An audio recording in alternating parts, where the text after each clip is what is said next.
Last night, I dreamt I went to Melbourne. Dreams of the Australia of my past come in flashes. Gaudy, quaint, whimsical flashes of a simple country suffering the same growing pains I suffered. These images swirl around me, disturbing my sleep, but reinforcing the childish belief that there's no place like home. There's no place like home. There's no place like home.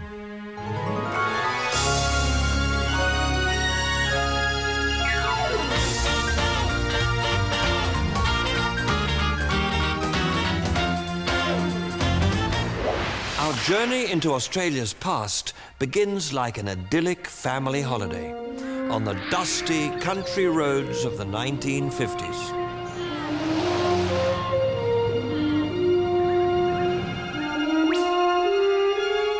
It's hard to believe it, but we're just a short distance from the centre of Melbourne, world capital. London on the Thames, Paris on the Seine, New York on the Hudson, and Melbourne on the Yarra. Melbourne, second city of the fifth continent, Australia. From way back in the Aboriginal dream time to the year 1950, this valley remained very much as you see it now. But by the 50s, a gathering force was about to burst upon it. Suburbia.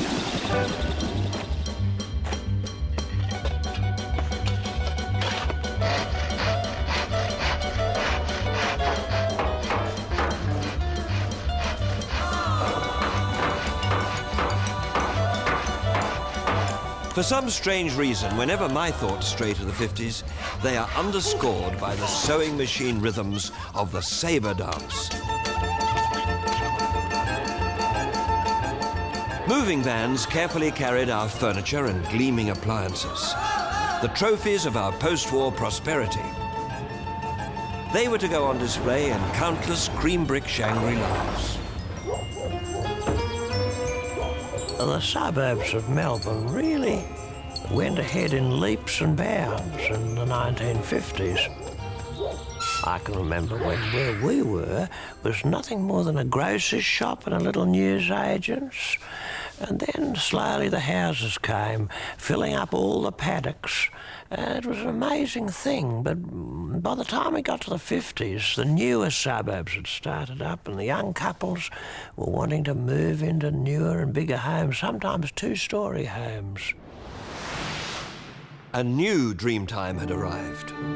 Australians could now snooze away the hardships of war, confident that they had a benevolent young monarch looking down on them from afar, a nicely spoken Prime Minister to govern them into the foreseeable future, and the certainty that when the paperman woke them in the morning, he would bring more news of health, wealth, and perpetual happiness.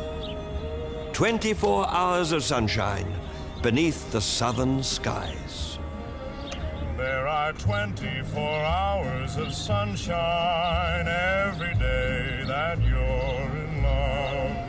There are 24 hours of sunshine and flowers and rainbows up above. Let the rain fall, the night fall, or anything that might fall. Here's one thing you're positive of. There are 24 hours of sunshine every day that you're in love. The centerpiece of suburban living was the family radiogram. It was an icon before we'd even heard of icons. Zip! It's a Chrysler triple throat sealed radio. It's beautiful to look at from any angle.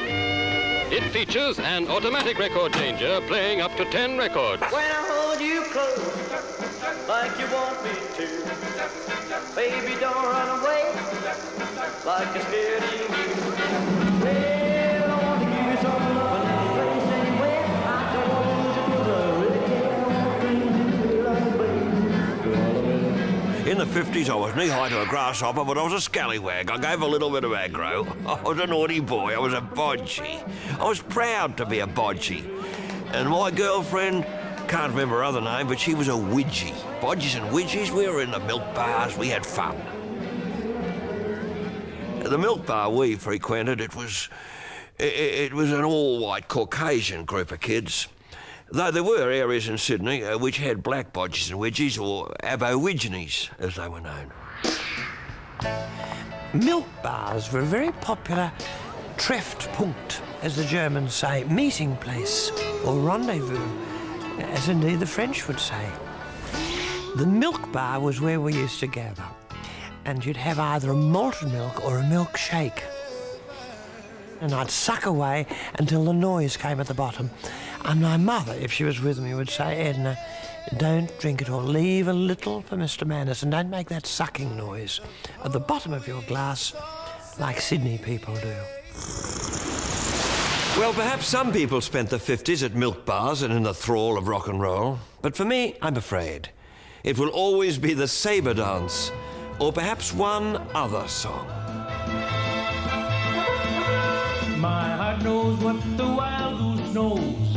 I must go where the wild goose goes. My heart once knew what the wild goose knew, but it's long forgotten. Probably just as well.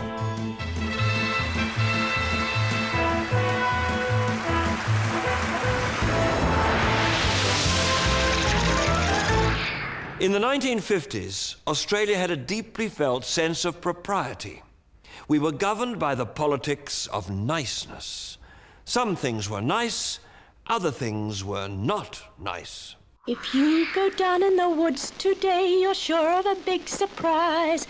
In this decade, perhaps for the last time, decent Australian mothers tried to inculcate the principles of cleanliness, politeness, caution, and above all, niceness. Come along now, it's time for dinner.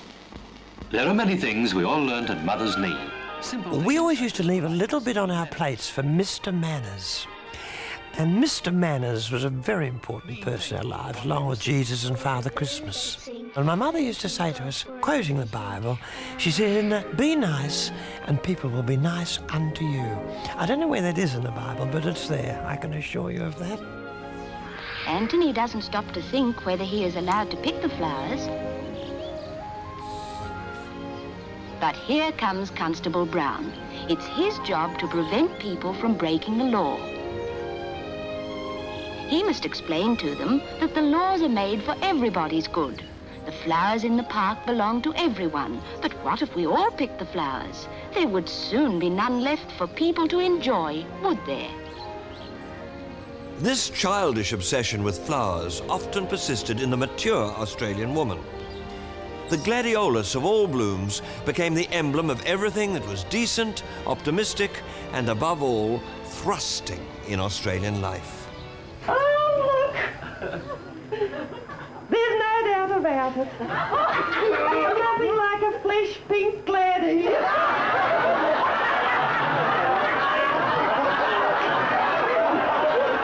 Oh, you know, to make you feel at home.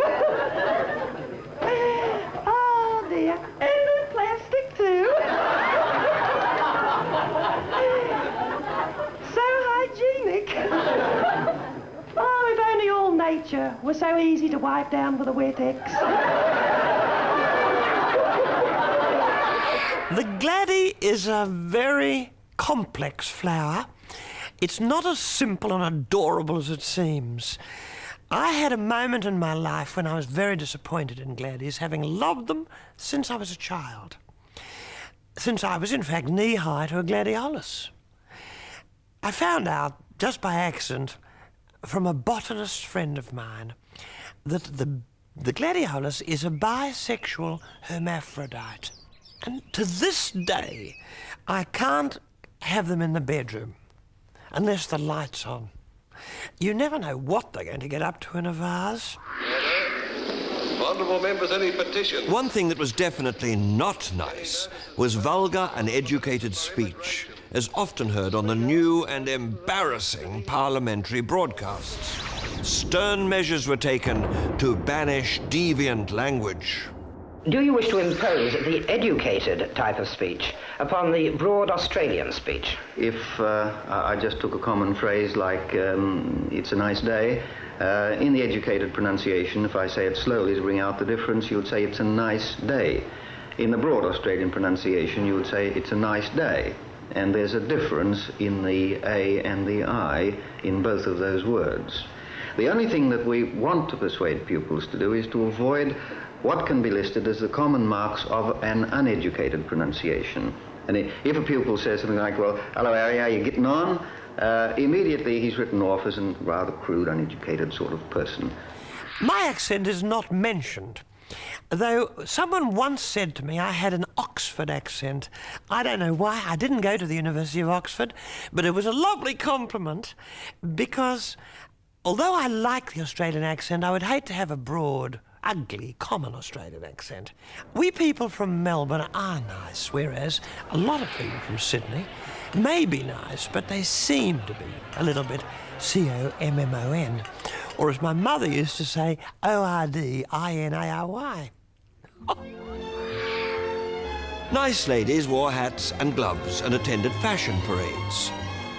And if there was ever a possibility of anything uncalled for being modelled, beach inspectors were in attendance to keep a strict eye on proceedings.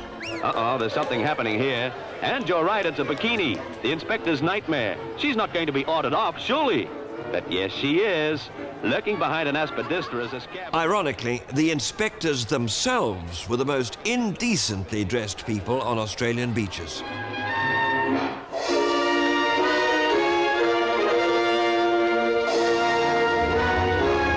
At Central Court, Sydney, 11 men and 3 women are remanded on morals charges in a case that has attracted wide attention. Leaving the court in a hurry, they showed no disposition to be recognized by the waiting crowd.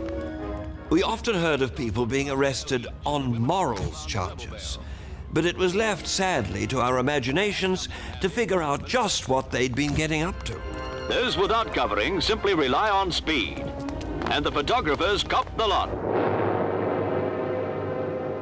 One of the great scandals of the decade erupted when Sir Eugene Goossens, the distinguished conductor of the Sydney Symphony Orchestra, was arrested at Sydney Airport for importing a suitcase bulging with the paraphernalia of sadomasochism. The poor wretch was fined £100 and would later leave the country in disgrace. Goossens. The name says it all, doesn't it?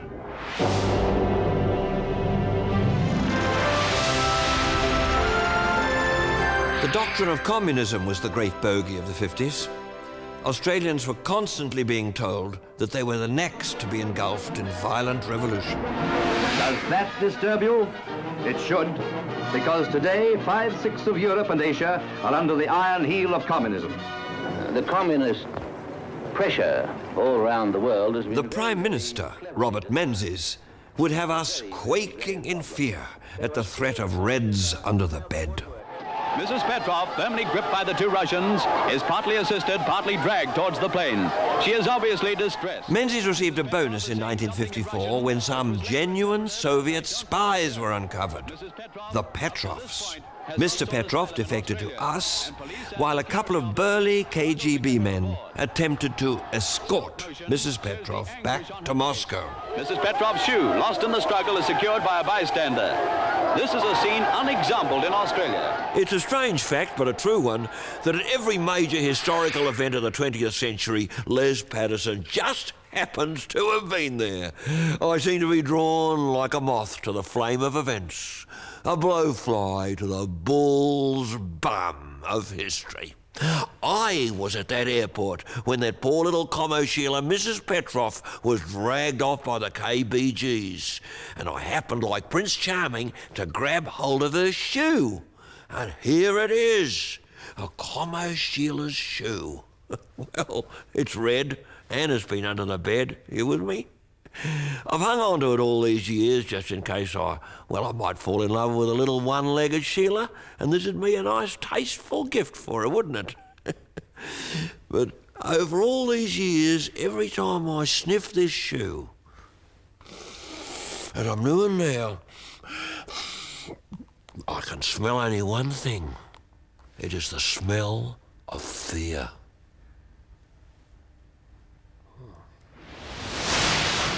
Another bonus for our longest-serving Prime Minister was the first ever royal visit by a reigning monarch. Australians were very loyal to the throne, and the coronation of a new, young queen had already captured our imagination. In a school near Sydney, a simple, touching ceremony symbolizes their faith and their love. With Elizabeth, they well may live on into the 21st century, which we but glimpse along the misty corridors of time. May it be a better, cleaner world. God bless Elizabeth. Long may she reign. All over the country, Queen Elizabeth lookalikes were being crowned by Archbishop of Canterbury wannabes. Note in this case, on the Queen's sceptre, the tasteful use of marsupial fur. February the 3rd, 1954, a great day in the history of the Australian people, for their Queen has come among them. The magnificent spectacle stirs the people tremendously, even though every mind and every eye, for that matter, is on the tiny figure who is the center of it all. The loyalty of the Australian people to a queen they had never seen is legendary. Now they are seeing her in the flesh. I was amongst the youth of Melbourne lining the royal route from the airport. You see, we national servicemen had to present arms as the royal couple passed. And as they came into view, I accidentally dropped my rifle. Oh, there was a terrible clatter, and for 1 second, my eyes and the Duke of Edinburgh's met. He muttered something to the Queen, and a deaf mute in the crowd read his lips, claiming the Duke had said to her, "Chin up, sausage." This was later refuted by the palace, which drew screaming headlines in the Melbourne press. The Duke emphatically denied he'd ever heard sausage used as a term of endearment. Pull the other one, Phil. One Wollongong lass learnt the hard way the usefulness of a heavy-duty hat elastic. The gusty 20-mile-an-hour southerly was embarrassing. Nevertheless, Margaret was equal to the occasion. We, the children of schools in the southern area, here assembled, pledge to you our loyalty and service, and pray that God may grant you a long life and a prosperous, peaceful reign. I think that's it. It's something you don't forget. I don't memorise it or look at it. I just don't think I'll ever forget, that's all. It was quite funny though, because I think I have a rather Australian accent, and the teachers insisted that I say grant instead of grant, because they said it sounded a bit raspy. Menzies turned on a spectacle to rival Nuremberg and the Berlin Olympics.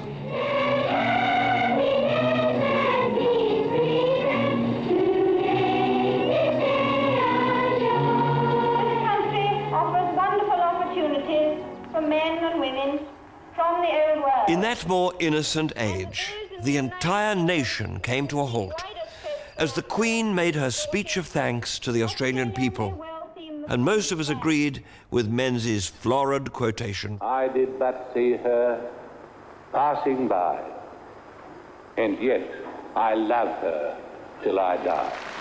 Despite the fact that it produced one of the very rare glimpses of the Queen cringing. I saw her too. I adored her then, and she loved me, or still does. Told me so only the other day. Spooky. The journey to Australia took several weeks by sea and several days by air. So anyone submitting themselves to such an ordeal got a hero's welcome.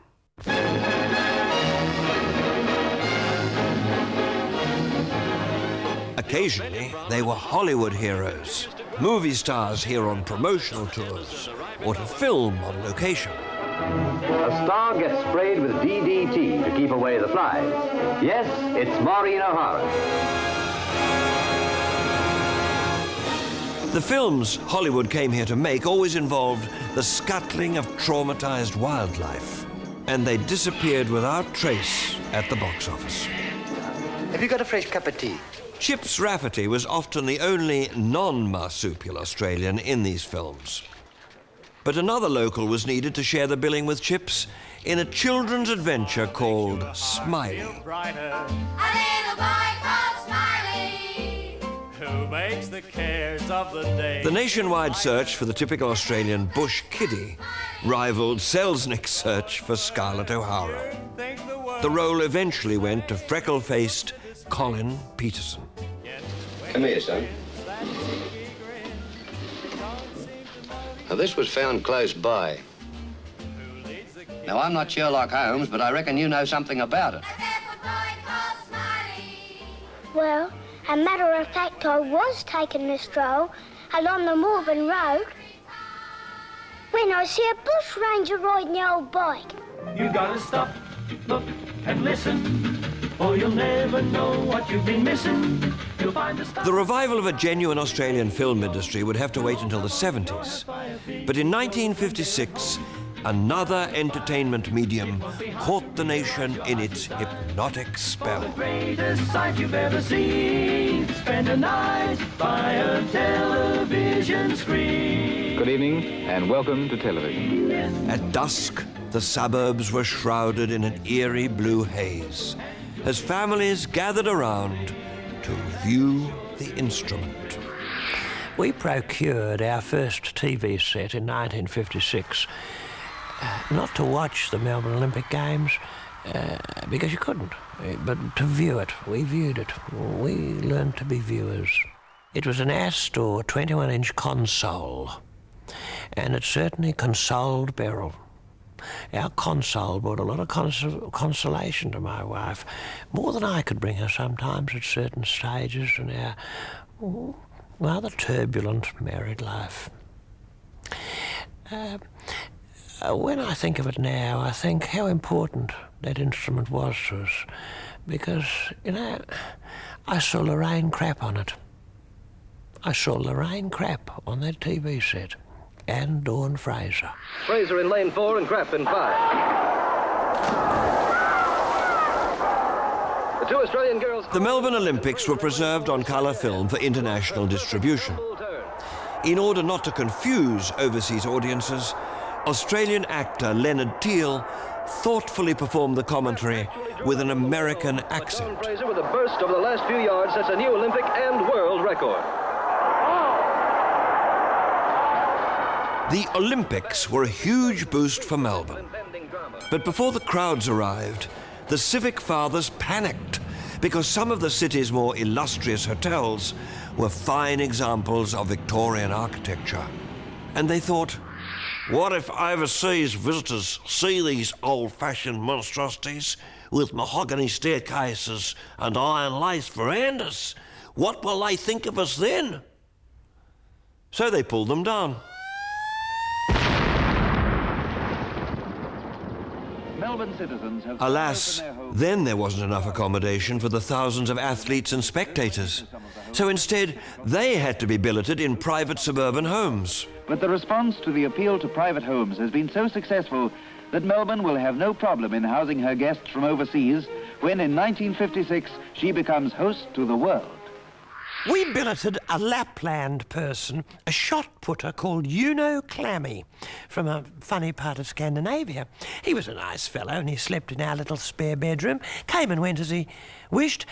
We made one condition, that he didn't hang his athletic support on our clothesline, not in front of the neighbours, unless there was a towel tastefully draped over it. But we were fortunate with Uno, because the next-door neighbours billeted a Bulgar, and their only son has never been able to form a satisfactory relationship since. BP Australia presents Pick a Box, and your host, Bob Dyer.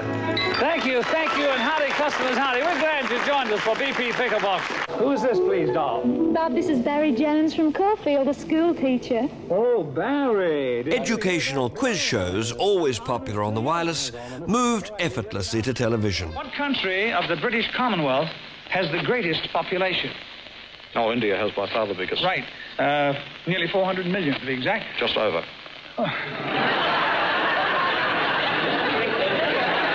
The Quiz Kids and Pick a Box triumphed, and there were no American-style scandals about contests being rigged. Well, now, I always understood that the panel got tipped off about these questions. I've been here 30 minutes, nobody's tipped me off. By which river did Joshua gain a victory over the forces of Hazor and his allies?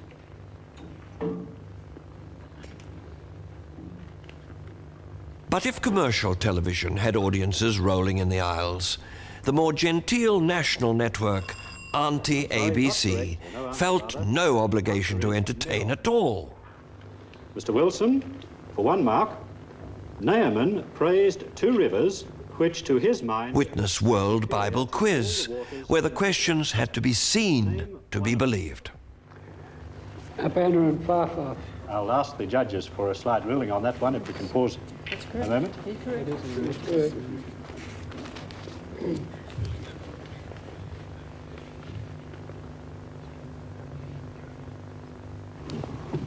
Well, now, perhaps we could press on, and at the end of the round, it will give the judges time to let us know how they're awarding that mark. Paradoxically, it was the ABC which gave Australia her first true rock and roll star. His name was Johnny O'Keefe. O'Keefe was known as the Wild One, even though his publicists were at great pains to point out that at home and with his family, he was really the mild one. Well known, but this is Johnny O'Keefe at home, where it transpires he is much like everybody else. O'Keefe suffered a series of newly fashionable, nervous breakdowns, which he was very happy to recreate for the cameras as entertainment.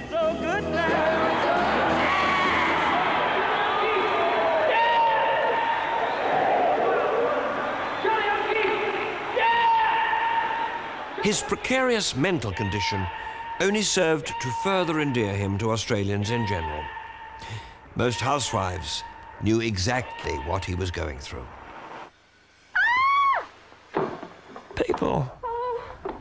People never had nervous breakdowns in my day and age. It was completely unheard of. You knew people who were a little bit nervy, but no one who was dippy.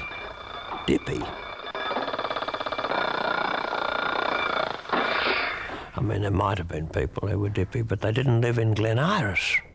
They certainly didn't. Overseas, I think. It was more of an overseas thing altogether.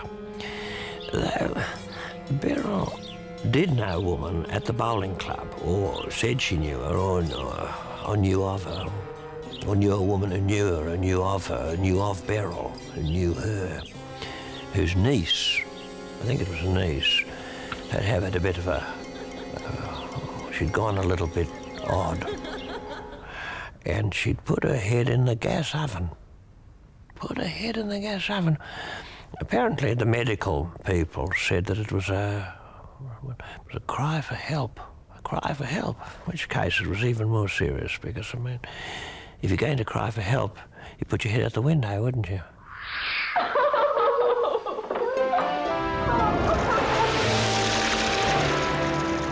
Students of the Beat generation looked to America in the 1950s. But we had our own beatniks in Australia, and all 4 of them could be studied on Friday nights as they lurched from the public bar of a Sydney hotel on their way to an underground film. Le bain vorace. Dial P for Black Hole.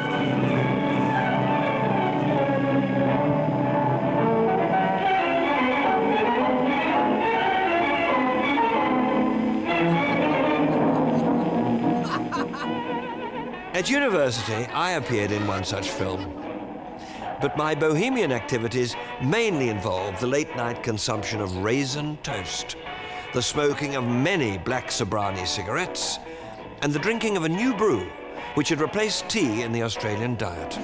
Have you tried espresso coffee? Have you reveled in its flavour? Cappuccino, or cappuccino, or cup of chino, as it was often called. Oh, hello there. Welcome to our brand new coffee bar. I wish you could sample some of my coffee. But, well, that isn't possible, and I suppose... We would congregate at a coffee lounge called the Jeddah, the chief design feature of which was the newly fashionable Aboriginal motif.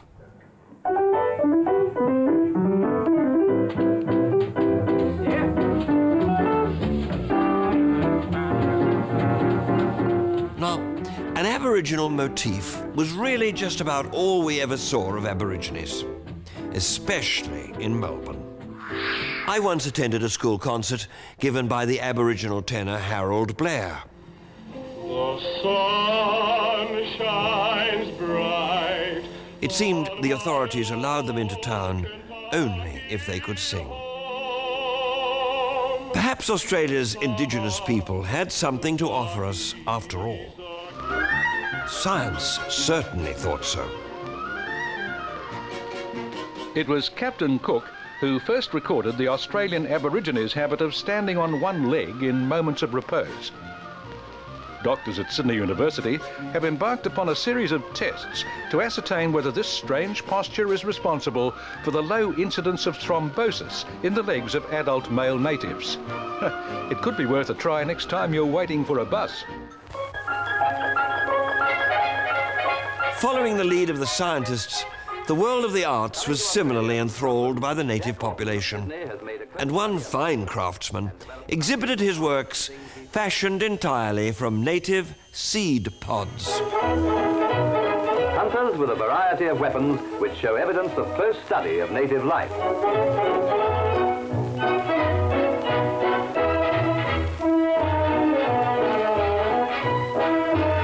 The rarest creature in captivity, the Banksia lizard. A native musician, the didgeridoo player.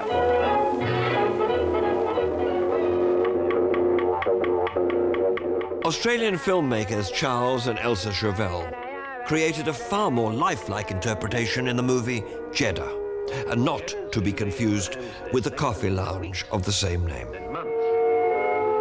Somehow Sarah McMahon never seemed to find that suitable foster mother among the tribe.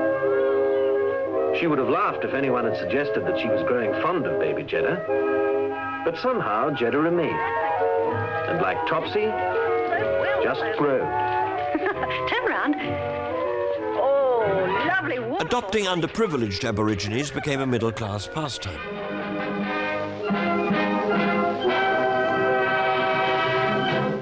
This luxurious Melbourne home is a fairy tale come true for 3 Aboriginal girls from Melville Island, 180 miles from Darwin. Mr. and Mrs. Deutscher visited the island last year and adopted 3 Aborigines to bring up with their own 3 children. A long way from Melville Island, but at last a home and the love and affection of a family of their own. Sleep tight, children, because you know that dreams do come true, don't you? Sadly, for a generation of Aborigines, the dream come true became a nightmare. But we loved little Jeddah, and love means never having to say you're sorry. What's the matter, Jeddah? Another Aborigine all Australians loved was the painter Albert Namatjira. Reproductions of his landscapes were hung in almost every living room and adorned countless table mats. An original Namatjira actually hangs in Buckingham Palace, and Her Majesty's love of native culture led her to attend a performance of Corroboree. This was a ballet in which white Australians attempted to interpret the black man's rituals to a music score by the evocatively named composer John Anthill. A little bushland Busby Berkeley. I like shows like White Horse Inn, South Pacific, Oklahoma, Annie Get Your Gun, and even Call Me Madam. They were the kind of entertainments I enjoyed, particularly if I had a box of chockies in my lap. You could buy them by the yard. There was a man called Ernest Hillier, who I never met, but must have been a lovely person, with a sweet tooth, who made these long, long boxes of chockies that would travel over several laps, and you could rustle them in the quiet bits. That's what we used to enjoy. If it wasn't something exotic like that, it'd be just old-fashioned black magic or an old gold assortment with a chart So you could tell which were the hard ones and which were the soft ones. Sometimes sitting in the dark with a fiancée, or even my intended husband Norm, you could sometimes reach out and grab hold of a hard one instead of a soft one. However, by the end of the second act, if the theatre was warm enough, it generally would have gone soft in your hand. A brick home on a quarter-acre block of land was the Australian dream. But it was a subdivided dream, usually split on lines of gender. At the weekend, the yard was the Australian male's territory. He had only a few duties in life. He was expected to be a good provider and to service his wife and his Holden car on a regular basis. You know, I think General Motors are marvellous, don't you? I think they're absolutely gorgeous. I mean, letting us call it Australia's own car. Really, you know, they didn't have to do that. Such a wonderful gesture. The kitchen was the domain of the Australian female. The kitchen was the hub of our home. It was Beryl's domain.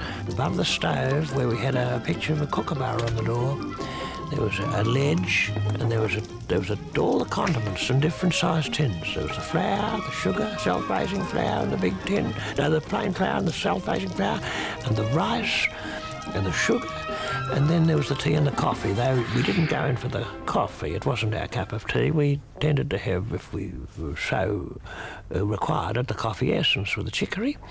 And she used that tin for the desiccated coconut. Though, of course, there was a tragedy in the 50s when a boat carrying desiccated coconut to Australia discovered that they had a leper on board. Oh, terrible thing. But they had to dump the lot in the bottom of the sea. But for a whole generation, coconut was off the market due to the leprosy. And that generation missed out on lamingtons. And they're the ones who are giving us the trouble now. While husbands went to work, housewives did just about everything here. In kitchens like this, she cooked 3 scrumptious meals a day. She washed up afterwards. She planned sophisticated cocktail and slide evenings. She listened to the wireless and slowly but surely went totally insane. Portia faces life. The Rehabilitation Training Scheme ward is hardly a ward at all. Part of it, in fact, Fortunately, the Australian authorities had a modern mental health scheme to deal with the downside of domesticity.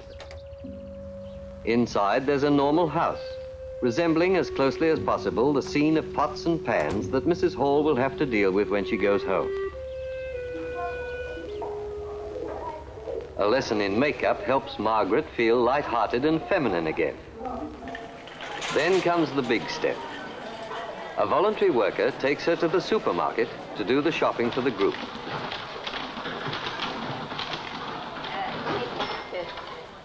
It's a tough ordeal. But she's managed it. What courage on her part. Nobody suffered from shopping stress on Sundays.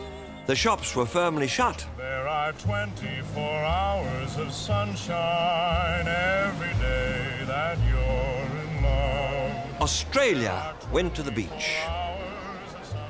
Each weekend, lemming-like, we answered the call of the sea. Bodies were bronzed, families were bonded, and we all disappeared under a layer of salt and zinc oxide. There are 24 hours of sunshine every day that you're in love. There are 20. Strangely, the beach also provided an opportunity for Australians to enjoy their post-war craving for regimentation.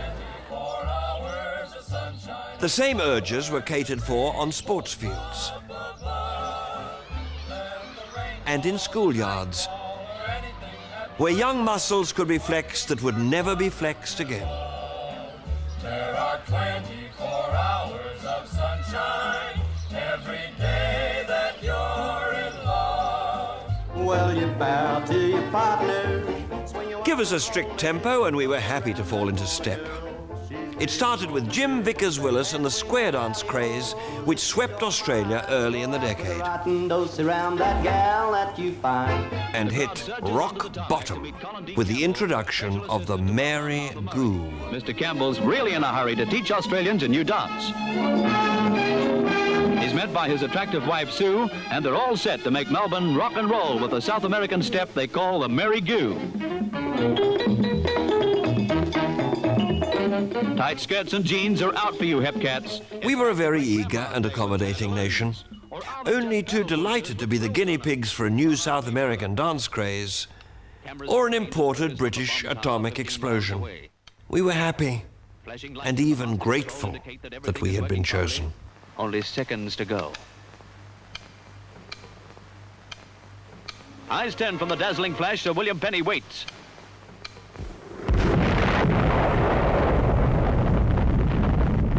Let the rain fall, the night fall, anything that might fall. Here's one thing. We have seen the rise of Australia as a great nation, taking her full share in the councils of the British Commonwealth and of the world. I am proud indeed to be at the head of a nation that has achieved so much.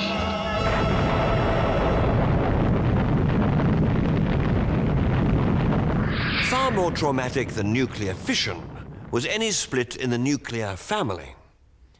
From countless front doors, Australian mothers of the 1950s waved goodbye to their children as they went to school.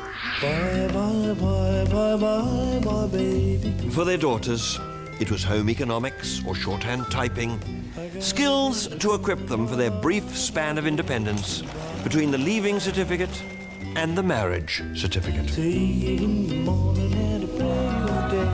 When school days were over, once again mothers stood on porches, waving goodbye to their sons. This time they were off to national service. This happened to me. This wasn't the real army, of course. There was no risk of actually being killed. However, I didn't relish my 3 months penal servitude at Puckapunyal military camp, 70 miles from Melbourne.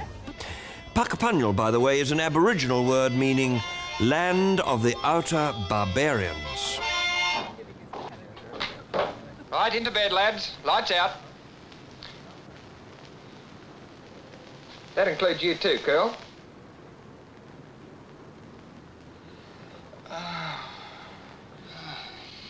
Good night, boys. Good night, chaps. Good night. By the end of the 1950s, we were ready to graduate to a new Australia. The Australia of the 60s, hairier and scarier.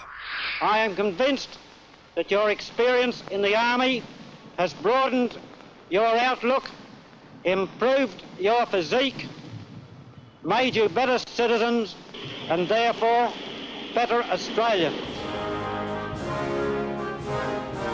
Perhaps I should have modelled myself more on the other boys at school and Puckapunyal, the ones earnestly scribbling their notes and polishing their boots. The ones who had loudly sneered when I had dropped my rifle in front of the Queen and the Duke, or on the dusty parade ground. Today marks the end of the school year.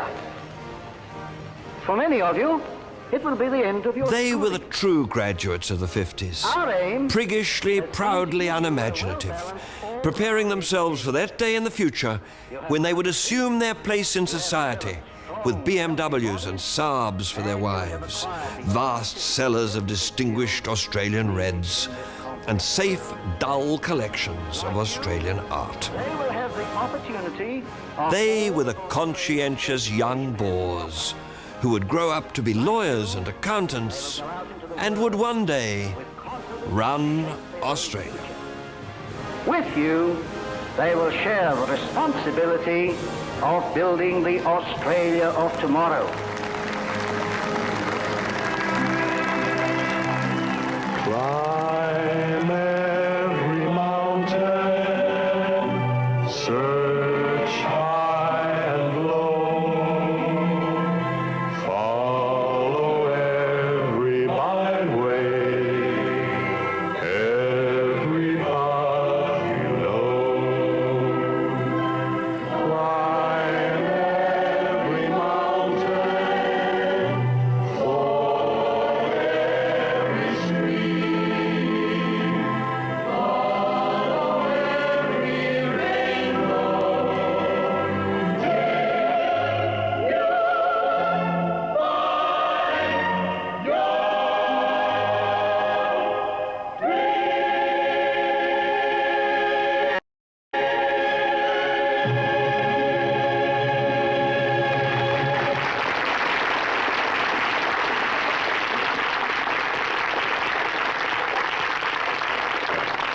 we come to the end of yet another Star Time. We had a lot of fun, and we'll look forward to seeing you about the same time next week for another hour of great entertainment in Star Time. Until then, good night, and be kind to each other.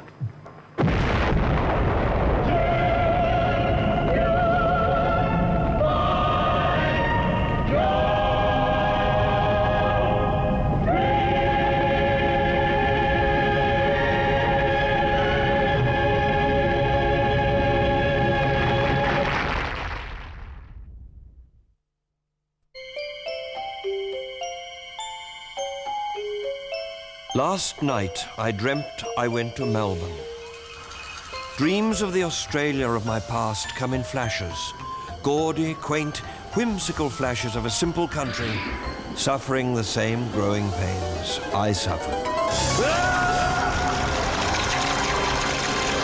These images swirl around me, disturbing my sleep, but reinforcing the childish belief that there's no place like home.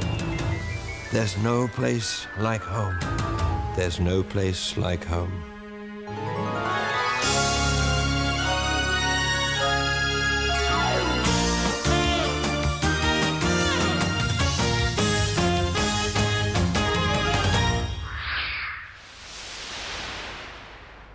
Does anyone still wear a hat? In the 1960s, Australia split down the middle. There were the hatted and the hatless.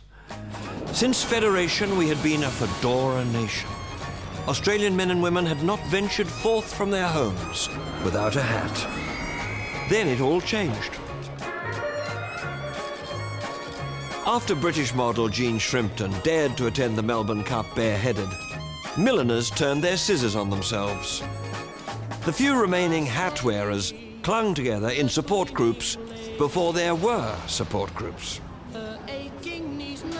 At the beginning of the 60s, the children of the last of the hat wearers were growing up.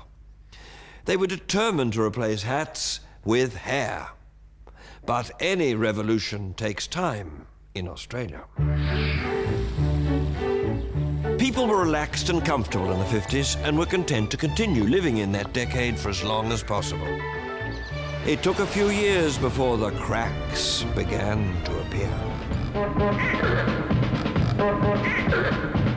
How many times must I tell you it's dangerous to fiddle with the door handle? I want a drink of water. Children were getting fed up with their parents' restrictions and values. They contemplated with satisfaction the facilities where their tormentors might end their days. And when they sent their old folks finally down the river, it was often the Swanee River.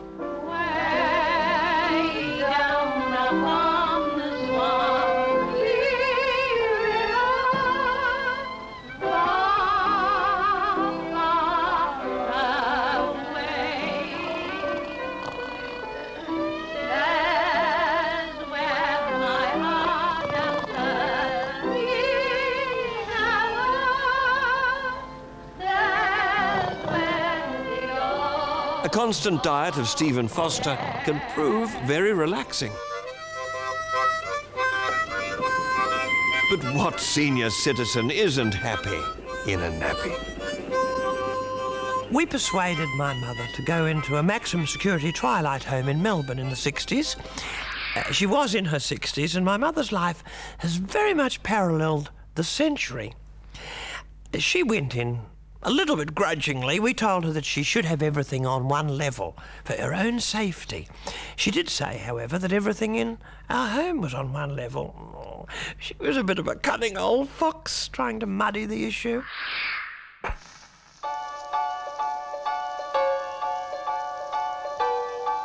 But while the older generation slept, a change was coming. And it was coming from London.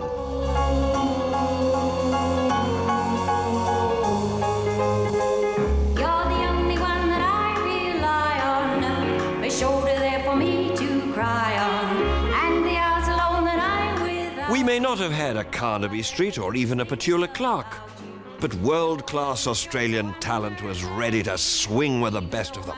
So demanding. Every time you look at me, then you know we both agree that no other love could be. You're a gas. Now I know you're really mine. Gotta have you all the time.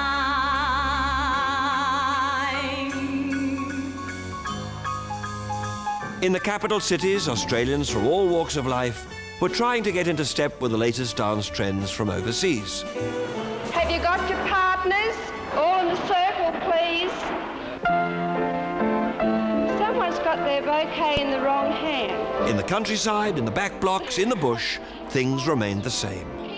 Patriotic outback debutantes still prepared themselves for the highlight of their lives, being presented to a state governor at a vice-regal ball. Miss Sue Roach, partnered by Brian Gordon. When Princess Alexandra paid us a visit, she saved the last dance for a sheep farmer. She dances with the youngest federal member, Mr. Douglas Anthony. Thanks to the efforts of Douglas Anthony and others, Australians were constantly kept aware of the importance of wool to our economy. At school, we were taught that Australia rode on the sheep's back. Advertising copywriters were paid handsomely to make wool sexy. It was my idea to make wool sexy. I got the idea of getting old Pierre Cardigan to come out to Australia, a distinguished frog couturier if ever there was one. And old Pierre Cardigan came to Australia, we whipped him into the bush and we got him into a shearing shed. He had the time of his life staring at them young sheep shearers, stripped to the waist and sweating like buggery. Oh, he couldn't wait to get his fingers into the short and curlies, do a bit of fleece fondling.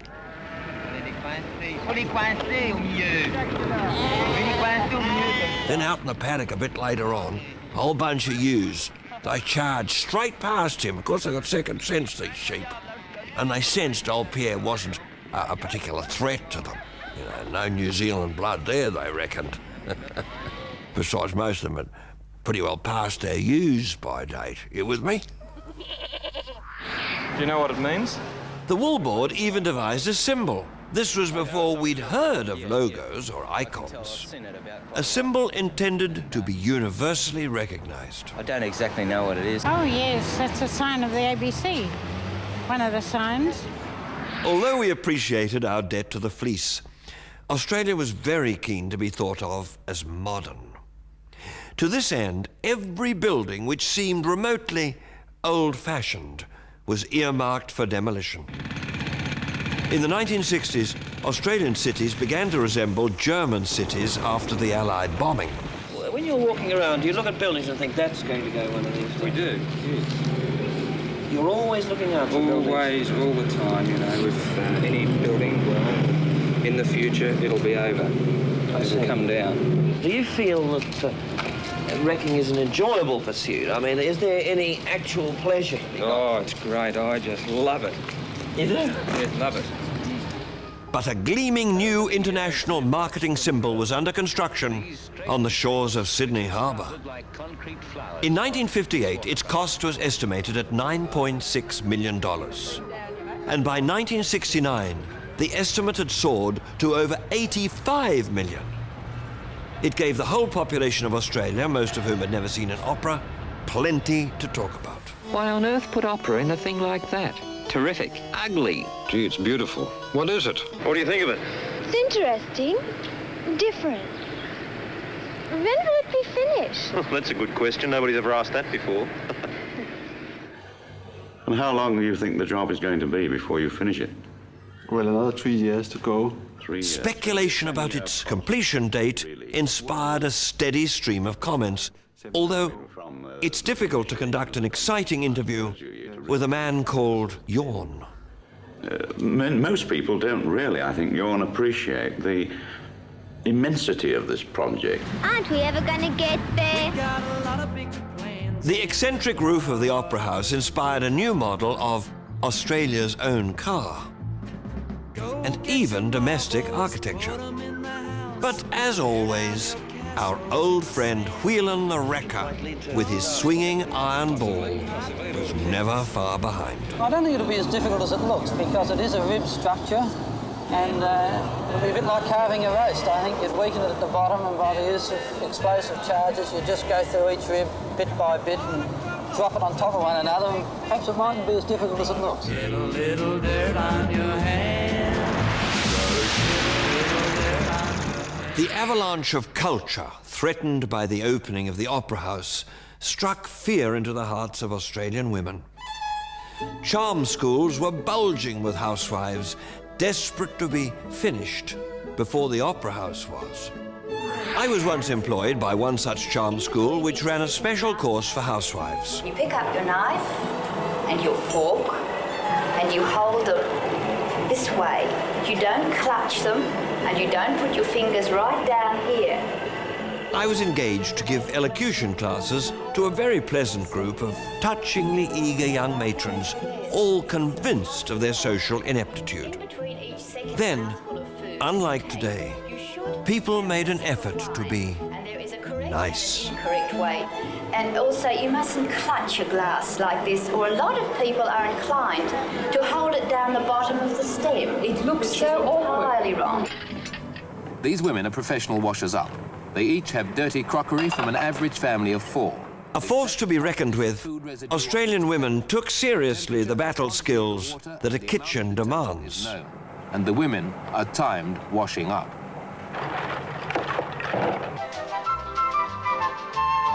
And they never underestimated the value of effective camouflage.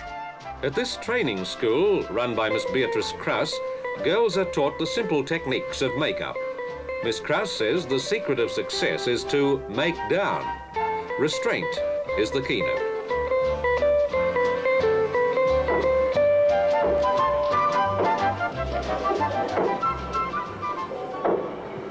Sandra, what on earth is happening to you? I can't speak. You can't speak. A woman's uniform was invariably based on a firm foundation garment. Here, Caroline is wearing the latest one-piece foundation garment, a wisp of stretch nylon weighing less than half an ounce. If you look closely, you can see that Christine has taken things a step further, with stretch nylon to the ankle. Each year, the profession attracts thousands of girls. You see, to be a model housewife, you really needed to be a model.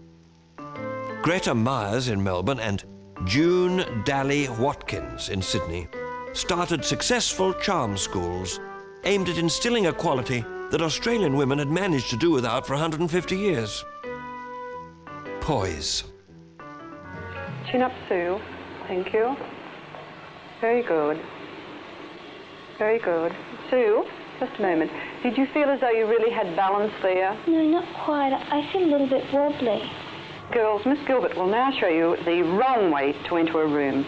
You notice how her handbag is just flapping at the sides and her posture is very bad. If Miss Gilbert would put her chin up, you'd find that she'd have much more poise. What's happened to poise? Do you ever hear a young woman praised these days for her poise? I was poised, I think from birth. My mother told me that when I was born, the doctor came in and she said to the doctor, "What is it? What is it?" And the doctor said, "Well, whatever it is, it's poised." And I was. Thirsty little Edna was poised to clamp my greedy bubba gums around one of my mother's top tummies. Judy is working in one of the stores until she marries.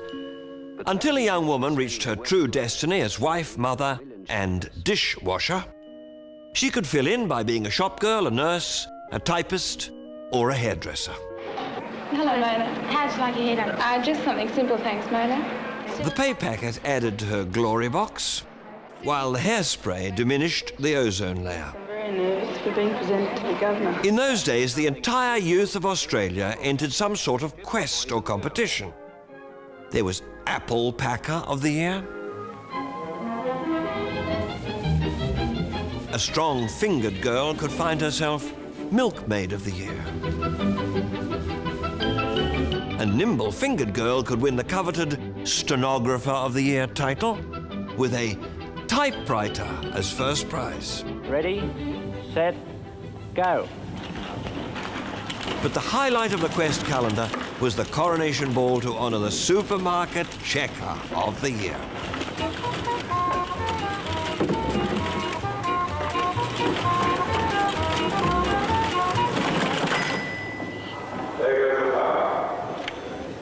Ladies and gentlemen, may I now crown Miss Paula Davison as the National Checker of the Year. Congratulations.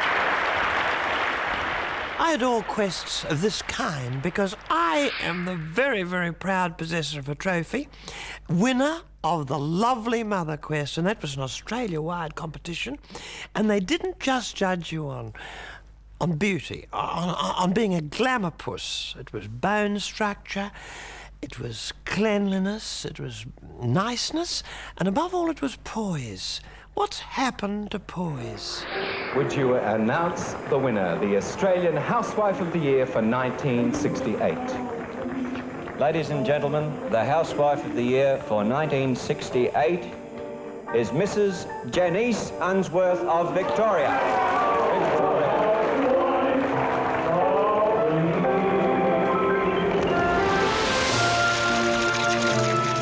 The Australian male of the 1960s had two homes. The first was where his wife and children waited, and the second was within staggering distance, and that was the pub. The pub was the perfect place for being with his mates and solving the problems of the world. I reckon that's going right to the bottom. It's going along well. You don't want Asians. Their ways and habits are so far different to ours. Once you open that little crack in the door, and in they come, the minute you let them in, you're going to finish up. You'll get overrun with them. Next to no time you finish up, you'll have more Asians than you got anything else. If women had their own views on migration, they were kept outside. The jungle people are brought up under different conditions to us, very different. And we, as an I, as an Australian, we have been educated to something different. It was hard to tell the new ones from the old ones, of course. The new ones you could generally pick because they didn't speak a word of Australian. The old ones, had some of them been there since before the Second World War. We had a Greek greengrocer. We had an Italian fish and chip operative. Or perhaps it was the other way around. I think the Greeks ran the fish and chips. I never knew the difference, frankly. They both had very hairy arms. What do you do for a crust? I'm sorry, sir, but I didn't understand. How do you earn your living? Oh, I'm a writer. But Greek or Italian, Italian or Greek, they had to learn to speak Australian or go thirsty. What means my turn? Your turn to shout. Why I should shout? Because I shouted you. I'm sorry. I didn't hear you shout, me. Well, when a bloke buys your beer, it's called a shout, see? Now I shouted you, now it's your turn to shout for me. Oh, you'll shout. Well, not yet, anyway. The man and the scene may be already familiar to you from the film They're a Weird Mob. The locale, Marble Bar in Sydney. Well, the only thing that's been missing here, up to now, has been the female sex, but not any longer. From 7 until 9 every night, from now on, women are allowed to invade a man's world. Women, like migrants, were getting in everywhere. Thirsty women started drinking at the clubs, which they could join as associate members. Clubs offered a whole new social life, with one vital added ingredient: gambling. Poker machines made the clubs in New South Wales entertainment meccas, large, luxurious and gaudy. Working-class clubgoers could enjoy performers like Sammy Davis Jr., Shirley Bassey, Howard Keel and Kay Starr. Oh, wheel of fortune, please don't pass me by. Let me know the magic of a kiss and a sigh. Whenever there was a ladies' night on at our local Returned Servicemen's League, Beryl and I would toddle along. It was only a short toddle from where we lived. It was rough and ready, but it was clean. You'd have a nice glass of whatever it was, and there was some very nice food laid on. They had sandwiches. You could have toasted sandwiches if you wanted to, prepared to wait. Pasties. They tried experimenting with continental food, didn't work. Tried the open sandwiches, but people complained they weren't finished. Where's the other bit of bread, they said. There was no smorgasbord. Didn't have them, didn't need them. But sometimes I'd have a comedian along, not too blue on account of the women folk, so that altogether it was a very nice night's entertainment. Took you out of yourself. While the last of the hat wearers were having the odd glass at the club, their children were creating their own fun. Everybody jump in, oh, must be doing something. Oh, hear the beat of thumping. You know things go better with The commercials would have us believe that the party was perfectly innocent, with lots of Coca-Cola on hand. But the real thing was very different. What captures? What captures? In the country, you got some. The older generation was appalled by television reports on teenage drinking. It was they who had set the example, but they ignored this fact. It was far easier to reserve their greatest outrage for the newer drugs from overseas. They're going mellow yellow, quite rightly. A strange and powerful force seems to take over the body, enhancing sensual awareness to an incredible degree. The senses begin to overlap and merge. Not only does the tripper hear music, but she sees it emerging from the record player like curling toothpaste. What happened? Well, this boy was, yes, he was on LSD and he was going out of his mind. And his expression was just like an animal, and he was doing animalistic things to a tree and all sorts of horrible things. He was freaking out and it wasn't very nice. Oh, that's a good finger. The American actor Cary Grant was said to have experimented with LSD. But if he ever did anything animalistic to a tree, it went unreported. I yield to none in my abhorrence of mind-changing substances.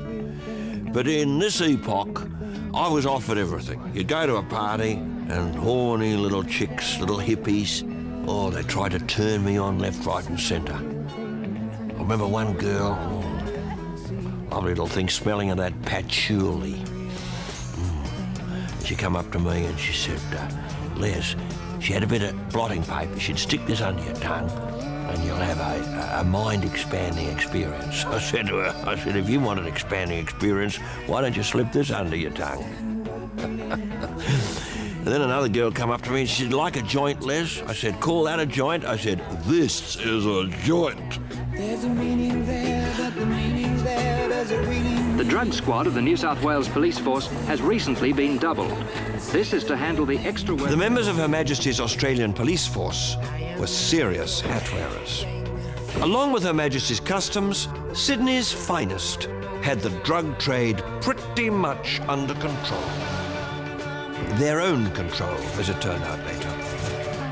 Generally, the addict hitched on tinfoil, sniffing in the fumes through a shortened drinking straw. Was it really wise to educate the public in the techniques of drug use?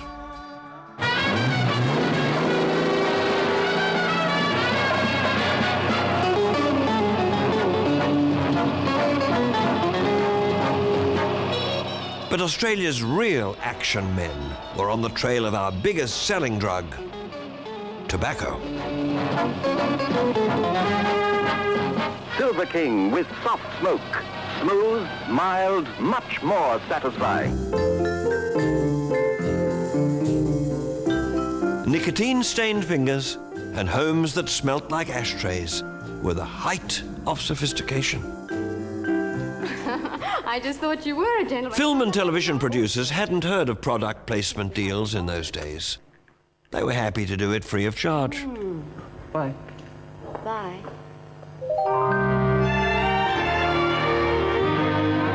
I too was an addict, I'm afraid. And how I inhaled.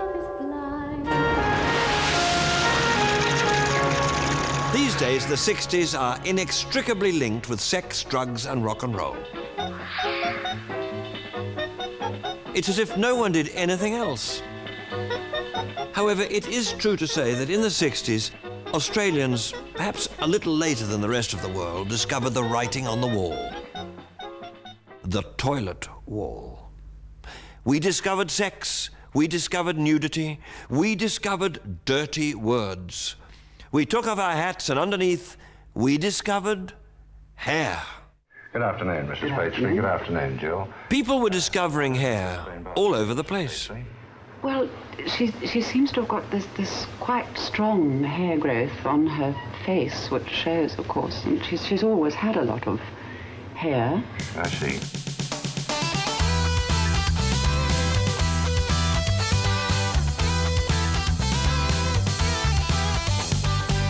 Have you noticed any special hair in unusual places recently? Also on my chest. On your chest, too. And do you think she's always been hairy? Well, yes, I think she has, really.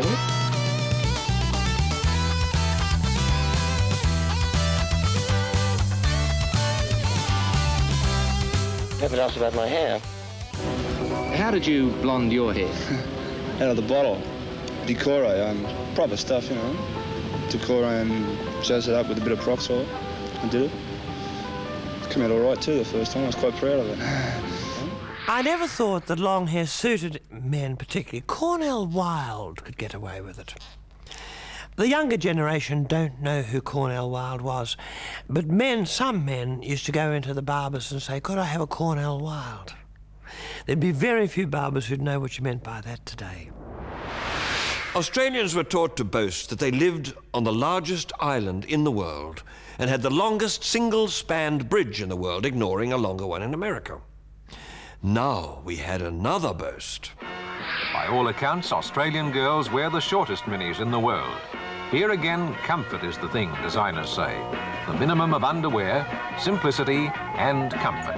Miniskirts really suited girls like me with lovely legs, but they were particularly popular, especially the micro skirt.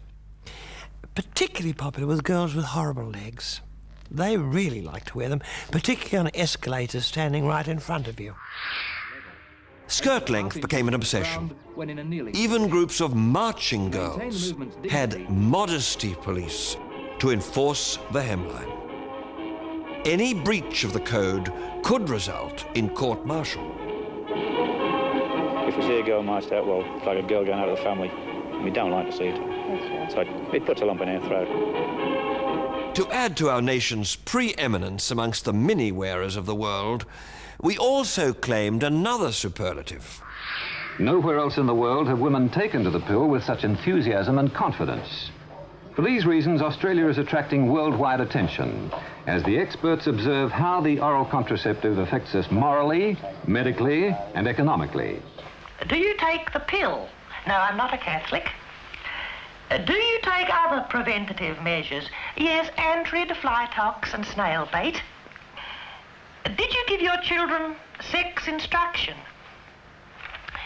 Well, you see, Norm thought I'd told Kenny, and I thought Norm had told him, so it worked out rather well for us. Do you know they've got a big name? They're called the reproductive organs. You can say it, can't you? Say it with me, girls. The reproductive organs. Sex is a confusing business, especially for the young. It was usually left for a mature woman in a hat, veil, and diamante glasses to explain it nicely. Mother teaches you to keep them clean. We wouldn't want any germs to get in, would we? Come on, come on, come on, come on, baby, now. Come on, baby. Come on and work it on out.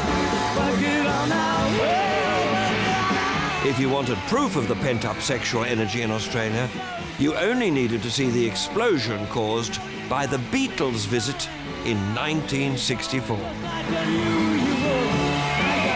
In Sydney, Adelaide and Melbourne, teenagers rioted in the streets.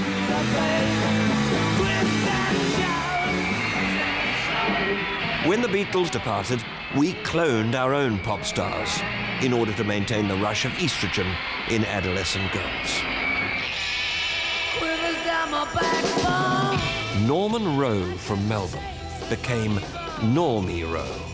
And by the age of 19, he had sell-out concerts, #1 records, and had even notched up an acquittal on carnal knowledge charges.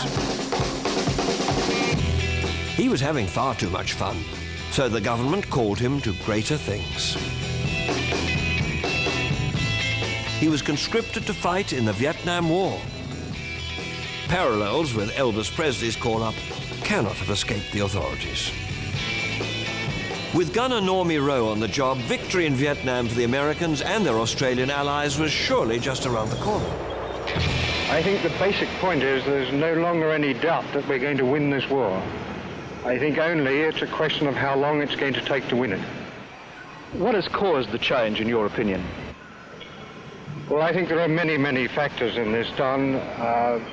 So far as the immediate future is concerned anyway, can we cut? Yes. What do I think of some bloody reasons? What's life like here? Yeah. It's all right. I prefer it out the scrub. Because I'm a lovable lad.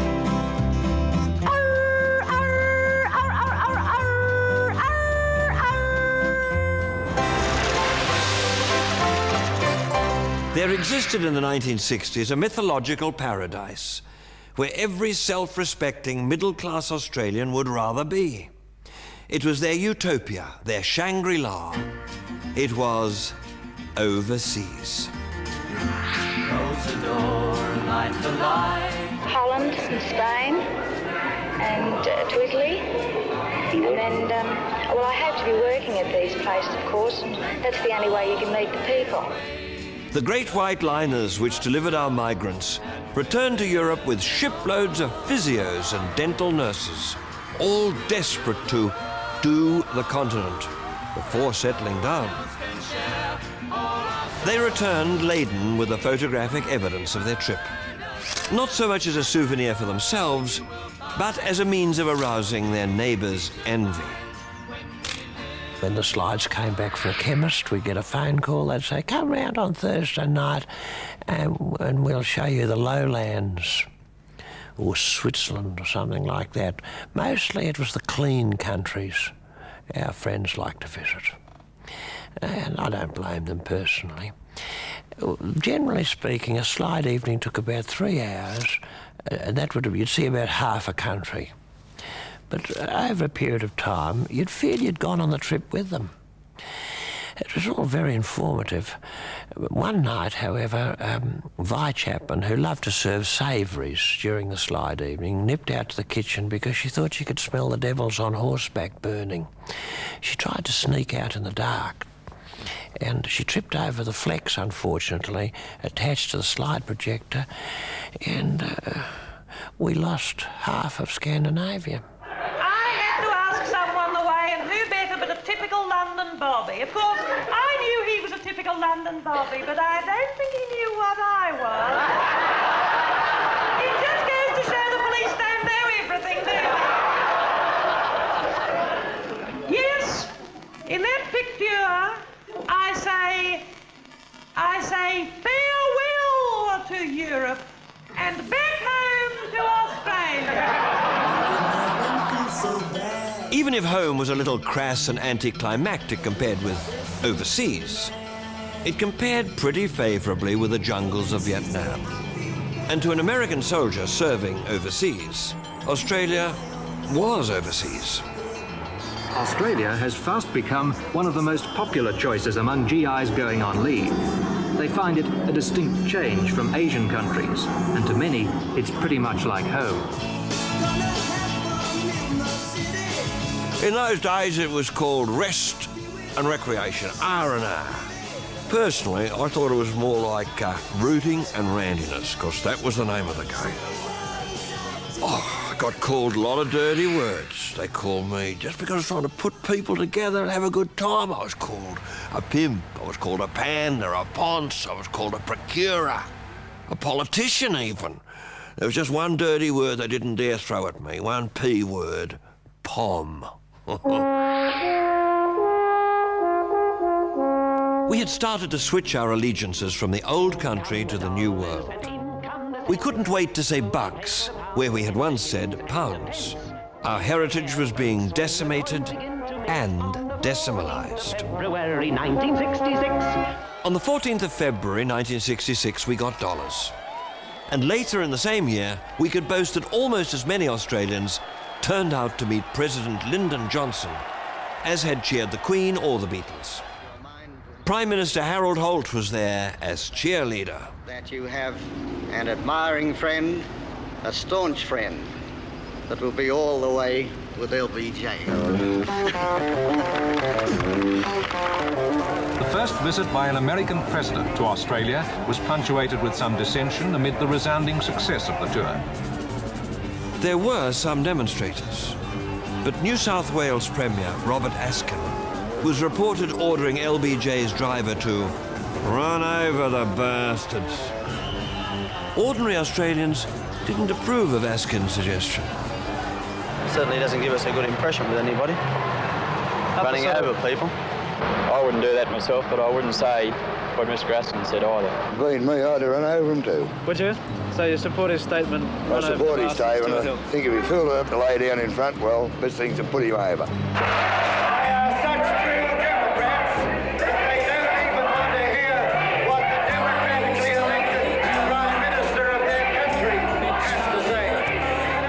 The tide was turning against Prime Minister Holt. First on land. A massive search began on a December Saturday in 1967. And then, while swimming off lonely Cheviot Beach during rough weather, the Prime Minister of Australia disappeared, never to be seen again. One imaginative theory had him spirited away by a Chinese submarine. His memory, at any rate, is tastefully preserved in a Melbourne suburb, where they named a swimming pool after him.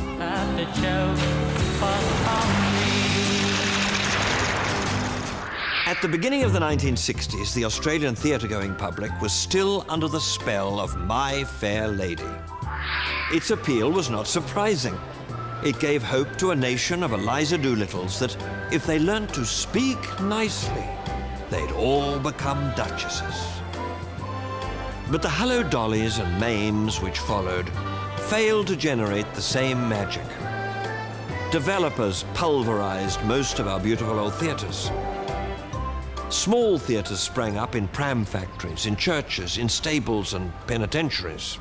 When live theatre really happens, the bone box goes down, it's an all-around feel scene. Let me never hear you say that word environment again, Johnny. It's an all-around feel scene. Local theatrical pundits got overexcited with all this creative activity. In fact, here is where it is, I think. Because here is a sphere think. It's a global kind of show. It's not a yard of theatrical ribbon marked 1 to 36. It's all around you. It's in you, through you, loving you. You don't go and see here. You go and be it. The visual arts, too, were thriving. A new exhibition of Australian painting, including works by Nolan, Boyd and Drysdale, appeared at the Adelaide Festival and went on to great acclaim at the Tate Gallery in London. Back in Australia, patrons of the arts found it impossible to understand that Australian art could be contemporary. Well, Nicolina and a lot of the young members of my committee, the Black and White Committee, are organising an art exhibition. Oh, terrific. Oh, well, we'll have plenty to talk about. Is it contemporary or...? No, it's mainly Australian artists. In 1968, I did my bit to prove that art could be both Australian and contemporary. This picture is called A Shoescape. It was done in 1958. It's really a study in texture. These gloves are called nigger brown gloves. You notice that they have a rather unusual feature. Mr. Humphries, this must surely be one of the most unusual art exhibitions that Sydney-siders have seen for some time. How do you see your future as an artist? Well, I hope that this could be the start of something big. Well, if I could have an exhibition, anyone could. The floodgates had opened.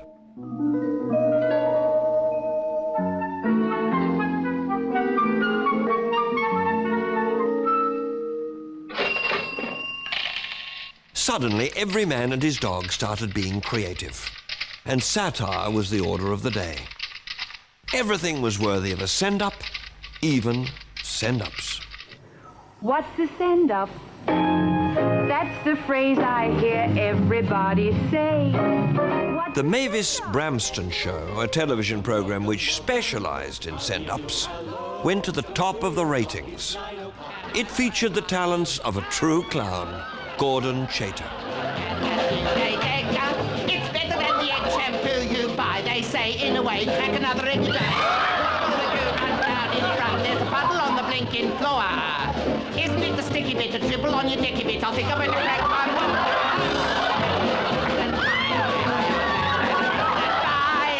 Slap it in your face! Gordon also knew the entertainment value of a pair of high heels. Don't get up! Well, good evening. Fred Jackson, I work professionally under the name of Jock Strip. I'll call you Fred. That's right, mate. Fred, may I say that you're looking particularly nice tonight? Cheeky! Australians, it seemed, were mesmerized by cross-dressing. The most successful nightclub in the 1960s featured a drag show. Call me old-fashioned, but I'm physically repelled, indeed repulsed, by the idea of men dressing up as women for cheap entertainment purposes. I know it's fashionable, I know that. I'm well aware of that, but I don't care for it, and I think it represents a kind of sickness of society that comedians have to go to all that trouble. Even famous women have been accused of being men in disguise. This is a cheap jibe levelled at all female achievers. I know it so well. Edna, one Sydney newspaper's described the film Edna? as... Yes, well... If they want to think that I am Barry Humphries, my manager, and I've heard them say it within earshot, then let them talk to my gynecologist about it. How did I bring grandchildren into the world? Prithee, answer me that. But the trannies that made the greatest impact on Australia in the 60s weren't the transvestites. They were the transistors. The ubiquitous tranny only succeeded in consolidating the power of that already powerful breed, the Australian radio announcer or disc jockey. This is the Bob Rogers Show, heard Monday to Friday, from 9 to 1 on the Friday to your Eve. Hello, John. How are you, Bob? Here's my latest record. I wondered, would you be so kind as to give it a few spins for me? I see. Do you think it'll suit my audience? I think so. I think it's just in the image, yes. Yes. Well, you've had some big ones before, John. It's a very nice song. Their endorsement could make or break, remake or re-break, and they got paid well, too. One has had the figure put at 20,000 per annum. I don't know if that'd be right. How does that rate with your salary? I'm not going to tell you.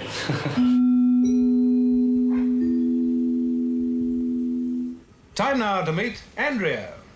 Another tool, more powerful than the transistor, was soon to come the way of the disc jockocracy. It was talk-back radio.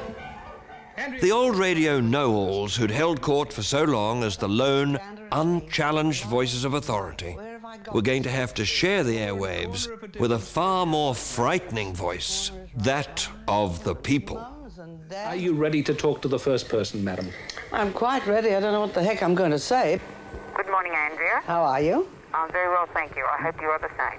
Well, I'm a bit this way and that this morning, if you don't mind my saying so. You are? Well, sorry to hear that. I feel that the hoodlums and car thieves who endanger the lives of others in their speeding be compelled to work every weekend for a long period with ambulance officers and see the results of car accidents. The hat wearers were having their last say. It ain't necessarily so. It ain't necessarily that you're liable to read in the Bible ain't necessarily so. Do you believe in daylight saving? Oh, not exactly, no. Do you prefer to be called British or Australian? Scottish. Do you know what daylight saving is? Well, when I was a teenager, as they call them now, my mother would let me do anything. well, it's to do away with, And then one poor old lady left with only me memories. So what I'd like to do now, and I can't because I'm too old. And good luck to the teenagers. Good luck. And I reckon they're all right, you know? more darkness and have more daylight.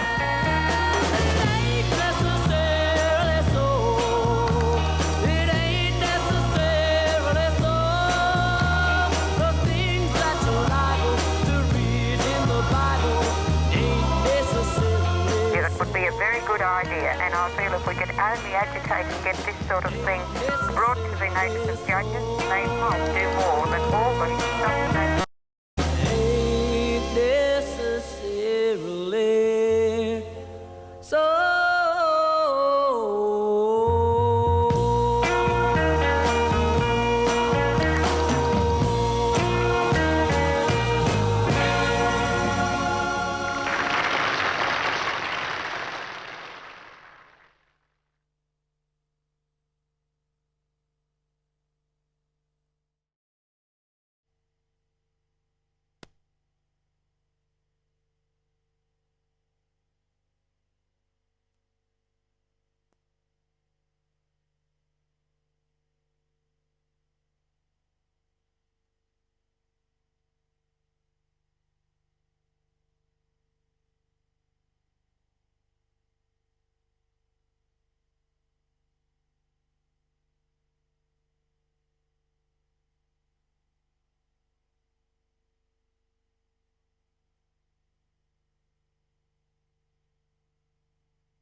Last night, I dreamt I went to Melbourne. Dreams of the Australia of my past come in flashes. Gaudy, quaint, whimsical flashes of a simple country suffering the same growing pains I suffered. These images swirl around me, disturbing my sleep, but reinforcing the childish belief that there's no place like home. There's no place like home. There's no place like home.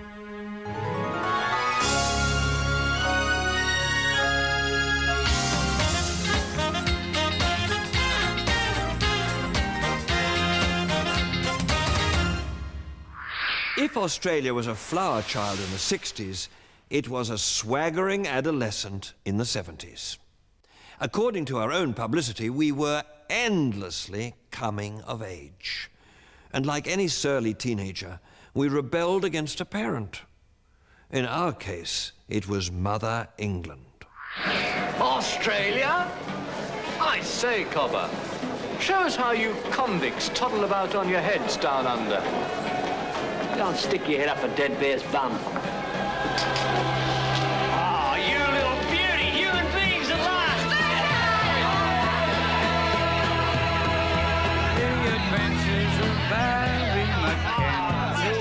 I feel partly responsible for all this.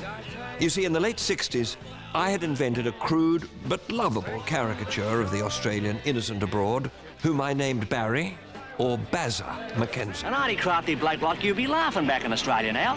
The government's shelling out piles of bloody moolah for any bastard. There were some expatriate Australian intellectuals who said they would never return to Australia until there was a change of government. Blood oath.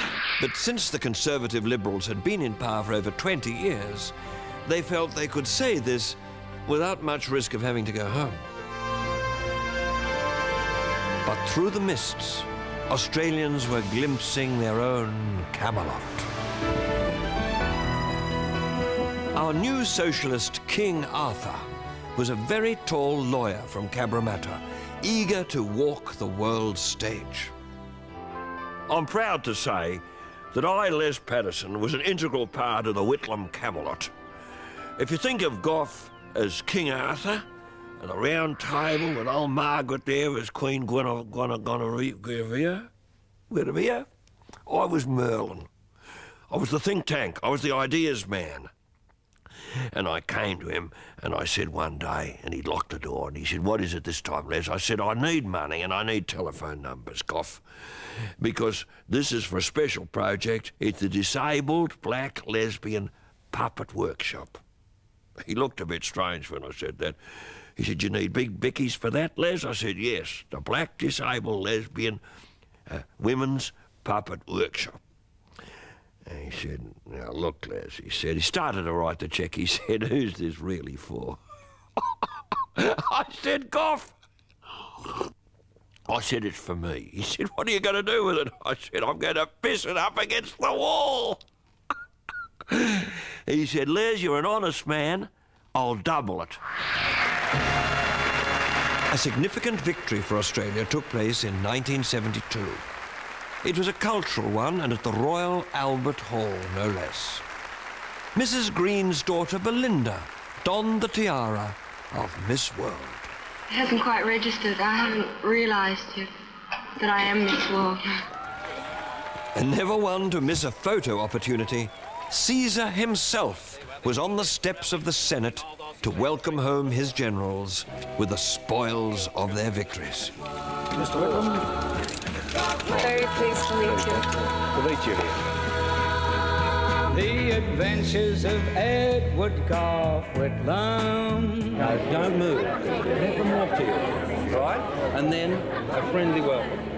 The director Bruce Beresford and I felt that the return of Bazza and his Auntie Edna in the second Barry Mackenzie film should be marked by a similar triumphant encounter.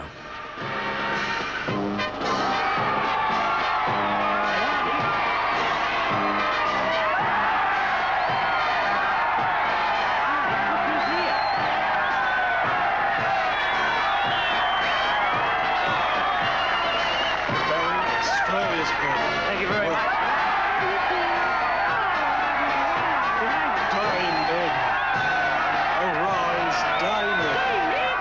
I'm not sure why he made me a dame. It could have been for political reasons, because we see eye to eye on most topics, and my services to conservation are well known. In fact, the United Nations has given me special mention. Not just Australian landscape, which I've conserved, but our wildlife, particularly our lovely old marsupials. These are not alive, these sulphur-crested cockatoos. But they died a long time ago, but they were friends of mine, and I conserved them. Little did they know that they would be turned into a beautiful frock. Whitlam's Camelot had its run cut short. After 3 years of scandal and gross mismanagement, the Senate cut off all funds to the administration, and the Governor-General of the day, Whitlam's friend Sir John Kerr, stepped in and dismissed the Labour government. Gough had his last moment of glory on the steps of Parliament House on Remembrance Day, 1975. Well, may we say, God save the Queen. Because nothing will save the Governor-General.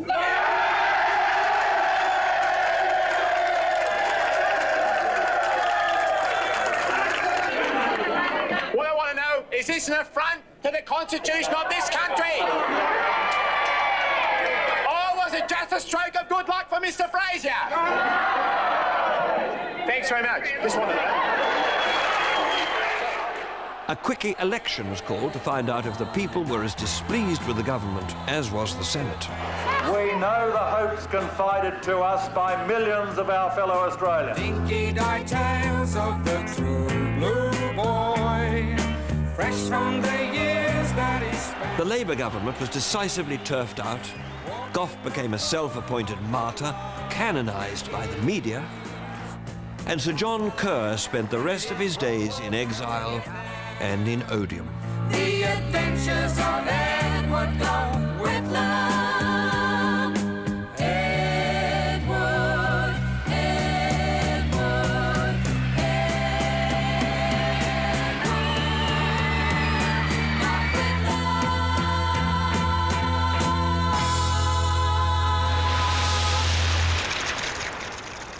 When I was in national service, one of the more popular jokes played on the new recruits was to send them to the quartermaster's store in search of a left-handed hammer and half a dozen sky hooks. Well, it wasn't particularly thigh-slapping then, and consequently it came as quite a surprise when the sky hook became a national symbol in the 1970s. No one quite knew what a real skyhook looked like until they saw the Australian pavilion at the Osaka Expo in Japan. Inside this whimsical building, Japanese gaped at images of the continent which was so nearly theirs 25 years earlier. And the takeover was to occur, but in a far more benign way. 2.5 million Japanese travelled abroad last year. 25,000 came to Australia. We didn't have a lot of time for the Japanese. Little did we dream that they would be coming to Melbourne in their thousands to play golf with the Penguins. They go down to the Penguins, they come to Melbourne, and they go all the way down to Phillip Island to watch the Penguins coming in at dawn, and then they play golf. And then they go back. And apparently it is cheaper for the Japanese tourists to watch the Penguins in Melbourne than to see them in their own country. Under Gough Whitlam, the White Australia policy was finally abandoned, and we began to see not only visitors but migrants arriving from Asia. The frontman for the new Australian ethnic stir-fry was the flamboyant immigration minister, Al Grasby. I can remember an old senator saying to me, "You couldn't possibly go into the chamber in that, could you?" I said, I will, and I think it's eminently sensible, and why don't you catch up with the 70s? Well, I saw him the other day, and he was wearing white shoes. The revolution is here. I pioneered the wearing of white shoes for men in Australia. I can say without fear of successful contradiction, I was the first Australian diplomat to wear white shoes, and it's a brave thing for a drinking man to do, considering what very frequently follows. But my greatest triumph was the safari suit. And after I'd pioneered it, they all copied me. Jim Cairns, Al Grasby, Andrew Peacock, Don Dunstan, all started coming out in their safari suits.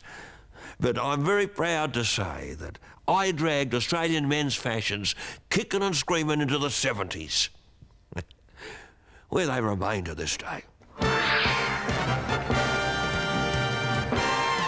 The 70s have been described as the decade that taste forgot, but this is quite untrue of Australia. Native designers insisted they were totally uncontaminated by oppressive foreign influences. So many times people criticize Australian fashion designers by saying they simply knock off ideas from overseas fashion magazines. Do you think this is viable in your case at all? Oh, this is rubbish. This is really terrible. No, that's not true. Of course, you do get ideas from overseas. We have to follow what's going on, but fashion is international. It's Paris, New York, London, Sydney, Australia. Fashions were very weird at the beginning of the 70s. I remember I had a pair of hot pants. That was the thing. There was still a hippie-ish look. Flares. Some of the menfolk wore loons in crushed velvet in purpley colours. Mulberries and purples and browns, rather like the food. Pastel-coloured suits, the big wide lapels, and the Engelbert Humperdinck shoes. I myself am statuesque anyway, so I don't need much of a heel. The height of fashion, one thing, but I feel enough's enough. You put women on these pedestals, now come and knock us off.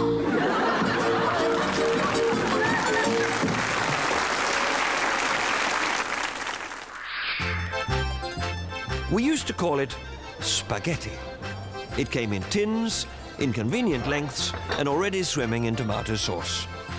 In the 70s, we learned to call it pasta or pasta. Aha, it's not a spaghetti machine, it's a pasta machine. Yes. Pasta. You can make it with water, or you can make it with eggs and water. It makes half a kilo of flour at a time. half a kilo. Which is 500 grams. Does it make all these different shapes? Yes, you can get 10 other discs besides the discs I have here. Also a pastry disc, spaghettini, penny rigati. You can make lasagna. The fashion of drinking spirits with meals remained common amongst Australian diplomats and mining millionaires. Watch the nickel tycoon on the left, eyeing the black label. That was at Canegrass, about 3 miles north of Scotia. How many years ago? Oh, that was in 1964. I pegged a PA and then converted it into a mineral dame in 65. As being the first man in WA in this field, giving you any sort of satisfaction?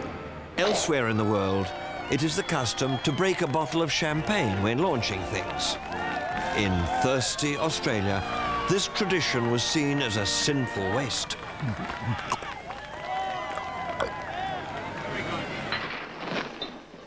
Christ, what happened to this drink? Where's the scotch? It's got plenty of scotch in it. Australian women were discovering new levels of sophistication thanks to the in-lounge home bar. The party atmosphere didn't always stretch to every member of the family. I said, get me a bloody drink! Get me a bloody drink!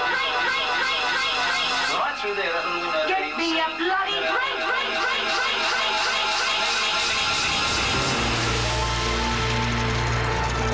Wine in a box is an Australian invention, you know. Because it's made of cardboard and a bladder of opaque plastic, the sinking wine level is usefully concealed from the sipper's husband. Who invented the heated toilet seat then? Well, it was invented by a chap called Ray Cowld in Mount Gambier, of all places. In fact, he was a lawn mowing contractor, but he invented the seat. Opinion polls have nominated this man as the first president of an Australian republic. He came to prominence by promoting this comforting Australian invention. Would you like to just get up and we can have a look at it? Certainly.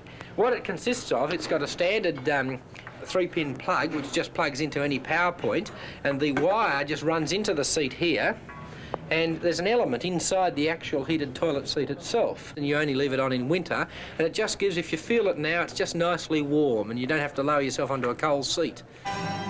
And even if the product originated elsewhere, we like to feel that we had perfected it. Australia led the world on pantyhose construction, without any doubt. The fair is long-wearing, with a modest little cotton cover-up gusset built right into the pantyhose. And the resourceful Aussie found a way to make the most of it. Doesn't sting. You're only getting your mid upset. Pantyhose could be used as a miracle shield against a deadly menace. I went for them hook, line and sinker, particularly when I went for a swim, because if you're wearing pantyhose, the box jellyfish can't sting you to death. They used to be called sea wasps, by the way, but swimmers, when they heard the cry, "Look out for the sea wasp," would look up, expecting a wasp, and they get stung to death below water level. Oh, it's those beastly sea wasps again. It's an interesting thing. They might call them box jellyfish, but in point of fact, they go for any part of the anatomy. They've even been known to attack fellas. But you can't sue them under the Trade Descriptions Act. I mean, you try dragging a jellyfish through the courts, you'd be stuffed. It's a typical Aussie morning on a typical Aussie day. National pride was reaching epidemic proportions. It produced aggressive advertising methods. Up until then, commercials had been fronted by nice people, polite to the point of gentility. These folk were now purged and replaced by the Ocker, the loud-mouthed yobbo. Use your hand key, it's the Aussie thing to do. Barry Mackenzie had been a vulgar embarrassment. His successors were to become national heroes. Use your hand key, 'cause Norman told you to.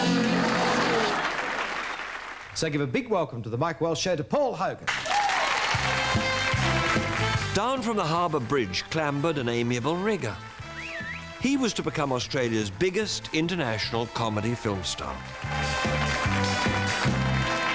Hogan's a 1975 Australian. He doesn't talk in rhyme and slang. He doesn't say, you know, down the Algolia, down the horse and float. And he doesn't talk, which sort of died 20 years ago. And he's not the bushman. He hasn't got kangaroos and cork hats and all that sort of thing around him. He's 1975 builder's labour Australian. Are you paying attention, darling?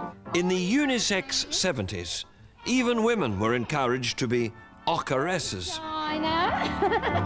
And all your ladies, oh wow. Give us some Gold Top. Ah, the big beer. It's a beauty. Before the arrival of the Ocker, Australian commercials were never intentionally funny. Not too flaming heavy or too light.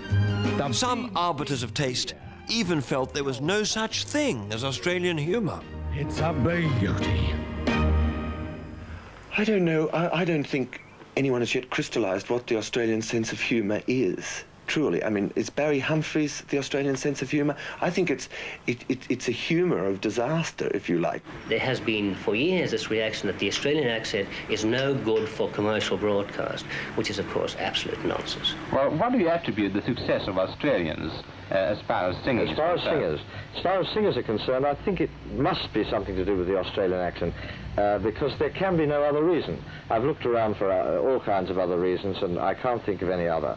The climate could well be so, but I mean, there have been marvellous singers from cold climates. I think it's something to do with the fact that the Australian accent, the slight drawl of the Australian accent, is a natural producer of the voice. June, tell me, how is the voice? Is it as good as ever? Oh, I think it's still there.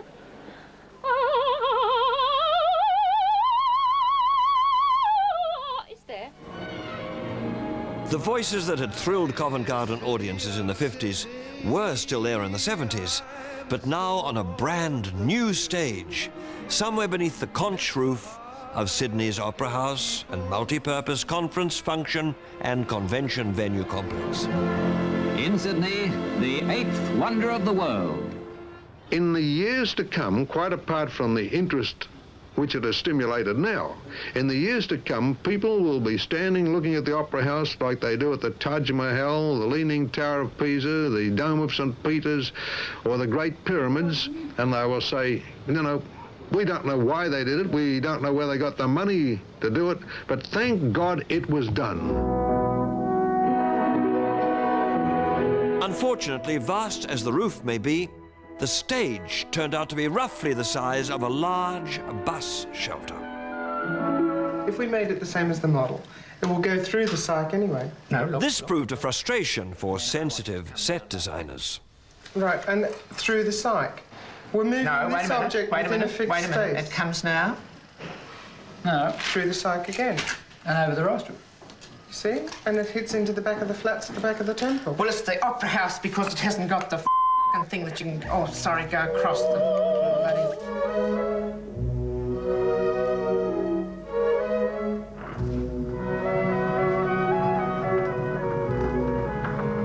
But the billowing sails of Bennelong are an inspiration for new generations of Australian sopranos.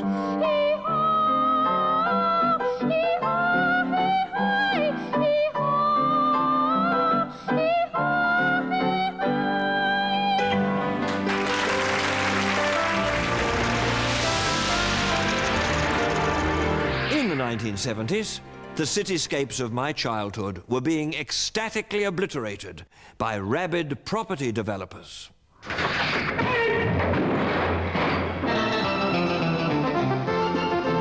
Fred's not in the demolition business full-time. He just does it for kicks. But a growing conservation movement was finding support in unexpected quarters. From the very builders' labourers who stood to get work from the demolition and development. Well, I was called in last night and a report that in an area which we've imposed a ban that some demolition... Their leader was Jack Mundy, who became a folk hero. And I warn now that any employer who attempts to demolish any building in the area upon which we've imposed the ban will be driven out of the industry for keeps. He won't work in the building industry again.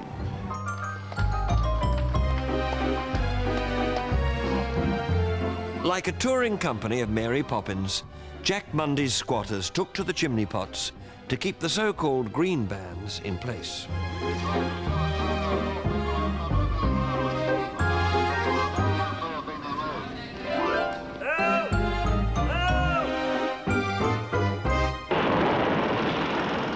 The Queen Victoria Building, one of Sydney's last surviving grand 19th century structures, was under threat.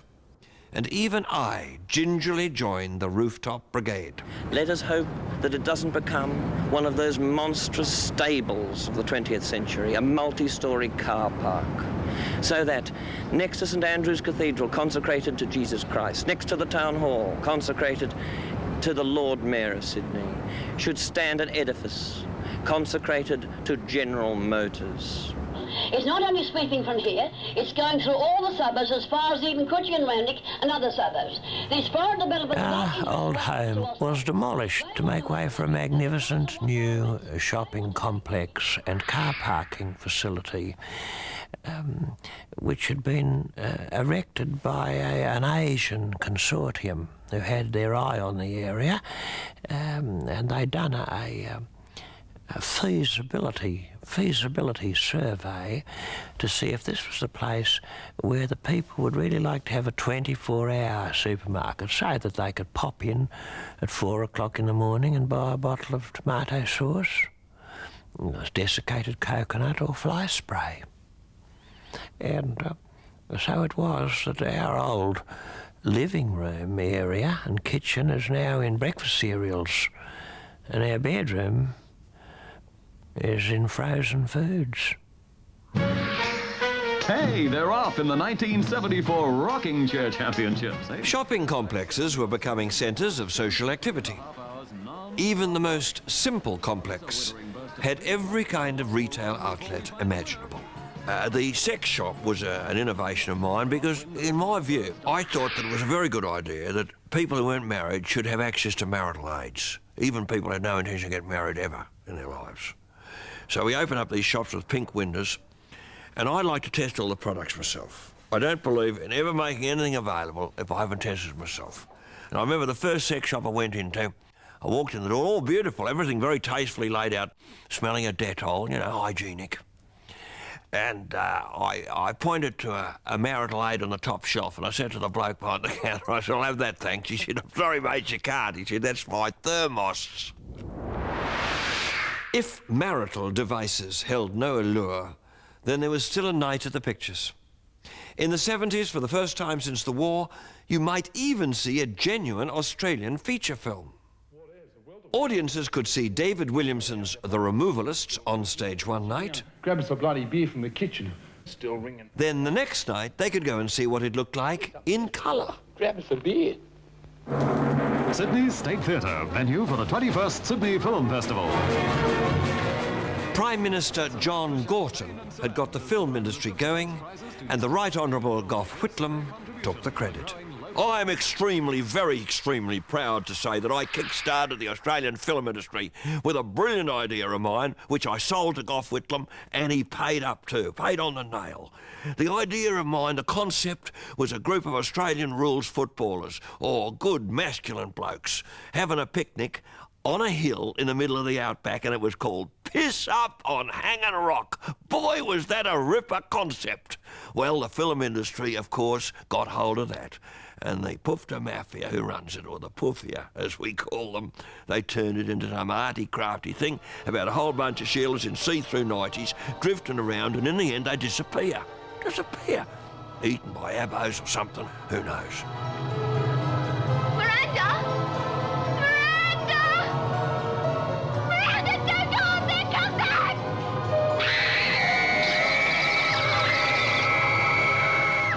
However, I took a beautiful little actress to the world premiere of this film, and she was beautiful, but she got a bit sceptical halfway through, and she nudged me and she said, "Oh, come off it, Les." He said, "Whose leg are they pulling? Things don't just disappear like that." I said, "Darling, watch this thing disappear." I said to her, "Are you with me?" Oh, she was nice. She could have had a picnic on my outcrop any day of the week. It wouldn't be hanging either. Graham Blundell played another gormless character like Bazza, but one who was strangely irresistible to the opposite sex. I say, that's a very nice see-through I'm getting. Oh, I didn't think anyone would notice. I've been wearing it for days and nobody said a thing. And that's a very nice pair of breasts you're wearing, too. Oh, do you like them? I should say I do. Very well moulded. Thank you. Right, hold it there. Hi. The approachable young lady was Abigail, Australia's first sex symbol. She shot to fame in a nightly television serial, Number 96, about the goings-on in a far-from-typical suburban block of flats. Mr. Whittaker, as When Shakespeare was born, when he was writing his plays, people queued up for Shakespeare because they wanted Shakespeare. Today they're queuing up for 96. So in my opinion, 96 is today's Shakespeare. Just moved in around here, have you? Yeah, Pad just up the street. Oh, nice. We might be seeing a bit more of you then, eh? You come out there, you hussy. You come out from underneath... Through the residents of Number 96, Australians got to meet a cross-section of their own society. Nymphomaniac virgins, lesbian witches, knicker snippers, pantyhose murderers, and even, and this was revolutionary, sympathetic homosexual characters. I thought you knew. What?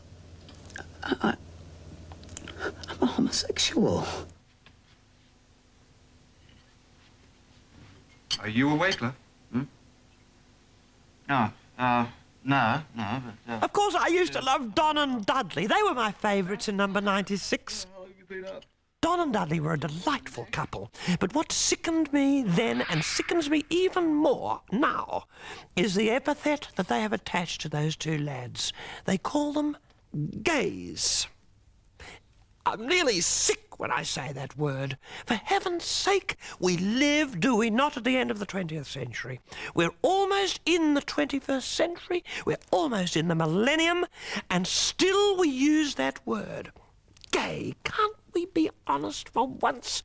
Must we shilly-shally about? Can't we use the real word? Flatmates.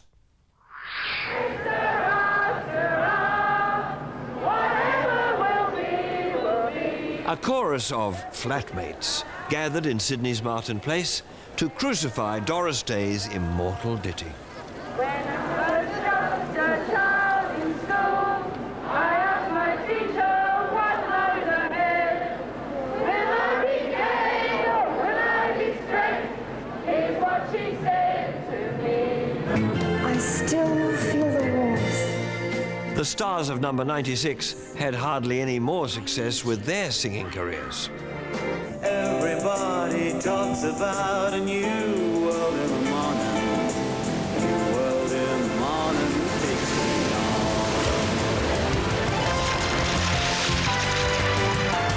on. We were introduced in the 1970s to a brave new world of permissiveness. Australians rushed to climb aboard the newly fashionable waterbed.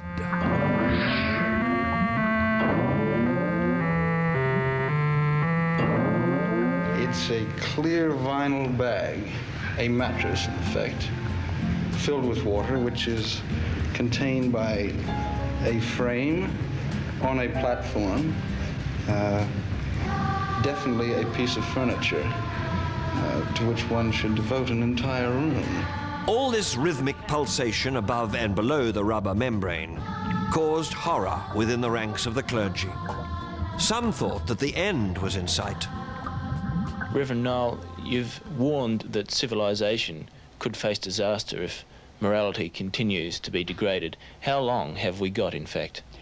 Well, I've had discussions with Lord Longford and Malcolm Muggeridge, and they give a period of 10 years. They feel this is a crisis period, the next 10 years. What do you hope to achieve by studying permissiveness abroad? Some clerics felt further investigation was needed. You actually experienced the effects of pornography yourself? Well, first of all, I would try and get what information I could from the people who know. I wouldn't deliberately submit myself to all this if I could avoid it. Well, how can you make a judgment if you don't? Well, I think you might have to submit yourself to a certain amount of it, and I've had to do a fair bit of reading along this line already. What effect does it have on you? Well, I would hope that it would have the same kind of effect it have upon anybody else, because if it didn't, I'd be less than human. I think the board is responding... Some experts went too far and found themselves banned from the airwaves for discussing such taboo subjects as female masturbation. I have been taking great care to use only medical terms, which would not be likely to offend most people who are listening. But other experts touched lightly on the same subject and got away with it. Isn't that a gorgeous little godsend, ladies? To think that the caress of one little finger can take all the frustration out of wash day. Whenever I hear a tap on the kitchen door, I say, "Come in, Germaine." Isn't it funny? Because little Germaine used to live near us. Germaine Greer, that is, now Dr. Greer. And she used to come to my kitchen about once a day.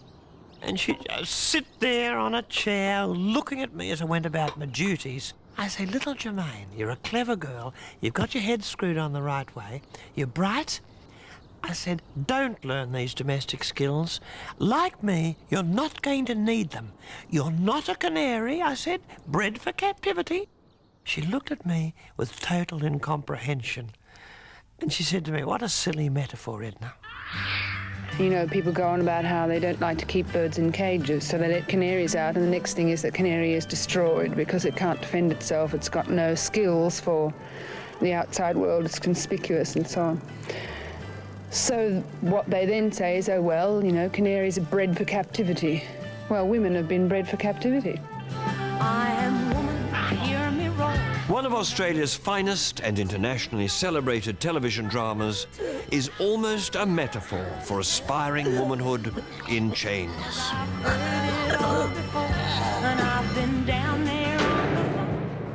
Ever since the Vietnam protests at the beginning of the decade, street marchers were in need of their own traffic control. 2, 4, 6, 8, gay is just as good as straight. 2, 4. From the eastern suburbs came the gay libbers.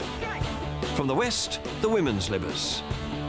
From the south came the peaceniks. Independence for Australia! There were Republicans to the left of us. There were Nazis to the right. There were cows from the Murray River and Hare Krishnas from the Ganges via California. When a Hare got married, the whole commune was on hand to perform the ceremony, and even the neighbors were curious. But the faces of the bride's parents tell their own poignant tale.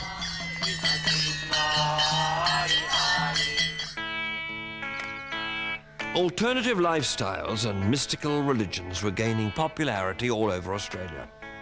Most notably in northern New South Wales, near the hillbilly towns of Nimbin and Channon. Now listen! We're stepping out! The hippies revitalized the economy of the area, but long-time residents didn't seem very grateful. We don't object to them, their lifestyles on their own farms. That was their idea in the first place, to come here and live peacefully on their farms. So no one was worried about that. But when they bring their lifestyle into the whole community as very unkept human beings, filthy, to say the least, and take their children around with no clothes on, anywhere in the main city, along the street. But you say they're filthy, you're not exactly clean at the moment. I'm not clean, no. While the farmers' wives struggled to purge their vegetable patches of stray cannabis plants, on the other side of the fence, earnest young reporters struggled to maintain eye contact with the hippie horticulturalists. Things like soybeans, potatoes, well, everybody gets together and picks it together. Courses in journalism were springing up all over the place, teaching people the correct way to conduct interviews with the unclad. This was made necessary by the proliferation of nude beaches. This would have to be the most beautiful place in the world. For God's sake, Simon.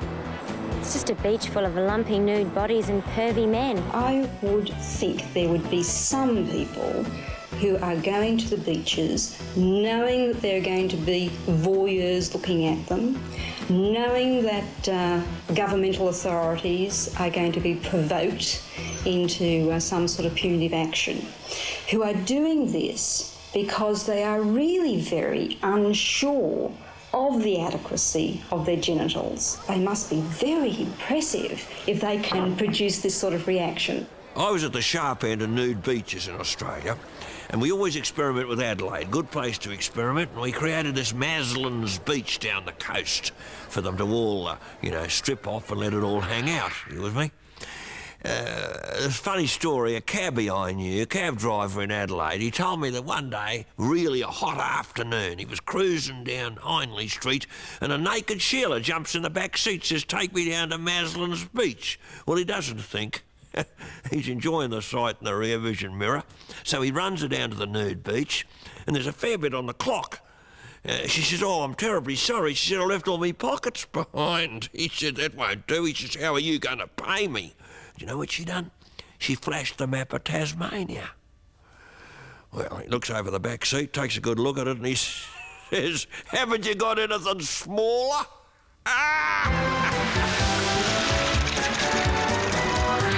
These coveted and striking statuettes in metal and perspex are the work of Australian-based sculptors. They honour Australian-based artistic excellence. A logie is the visual representation of a primal Australian fear. The fear that one's television set might one day be repossessed by an alien. Please make welcome Florence Henderson. Famous international actors are brought to Australia at great expense each year to hand out these sinister metal mannequins. Before I came here, I asked about you, and they told me that Bert Newton had all the charm and the talent of a Bob Hope. And now that I've seen you tonight, you are very charming. One such celebrity presenter was Rock Hudson. Do you see yourself as a sex symbol? I think he may have been warned about our sensitive and welcoming reporters. I'm not going to answer that question. I don't know. Do you think... I'm 46 years old. How can I be a sex symbol? Do you think some moviegoers these days might regard you as a has-been? As a what? Has-been? I don't hope to think not. Some could barely contain their wonderment at the very mention of a logie. A logie? Yeah, logie. A logie? It's the biggest thing that can happen to you in Australia, probably in the world. It's like, a logie's sort of like television's answer to the Nobel Prize, Do you have a logie? Oh, no, but I'm sure they get one this year. The big one, the big logie. Terrible! Sounds like a disease. The very concept of excellence in Australian television gave one senior executive pause for thought. One critic said to me that he thought the generally low standard of television criticism in Australia was simply a reflection of the low standard of television programmes.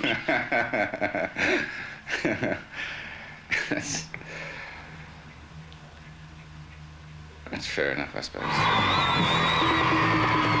No one could level that kind of criticism at our national rock music programme, Countdown. It provided the light-up disco floor on which our finest dancers could strut their stuff to the strangled tones of those boys from Brisbane, the Bee Gees.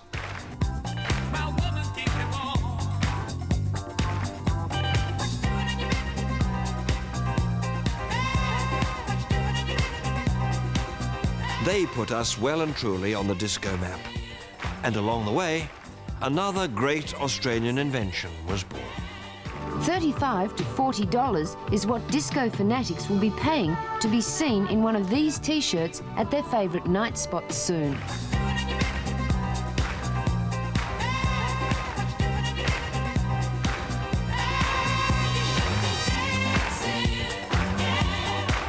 It's a pity the Victorian disco champion wasn't wearing a flashing T-shirt. The Swedish group ABBA caused a sensation in Australia when they toured the sports arenas. 3 generations of frenzied fans camped out for tickets around the clock. How long have you been queuing here in the rain? Oh, we've been here about half an hour now. Just half an hour? Yes.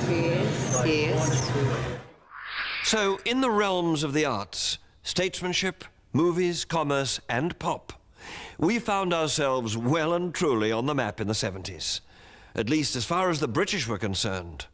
Americans still had a lot to learn.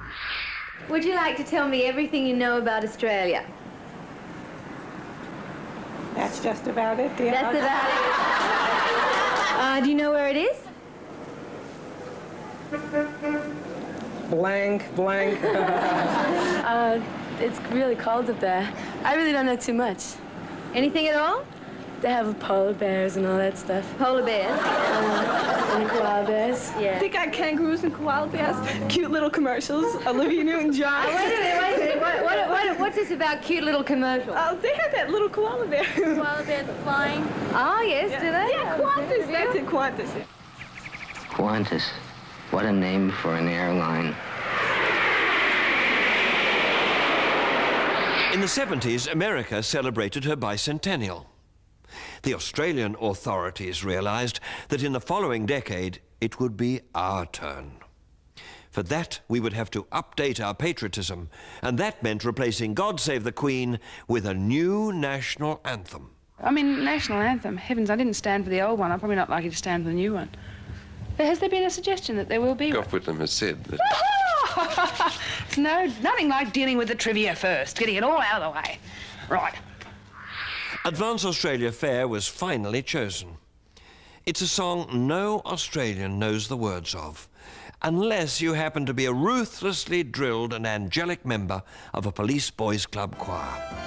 It was a clarion call to usher in the 80s and herald the era of Hawkey, Kylie, JC, Scacey and Bondi. Nothing could stop us now. Tomorrow belonged to us.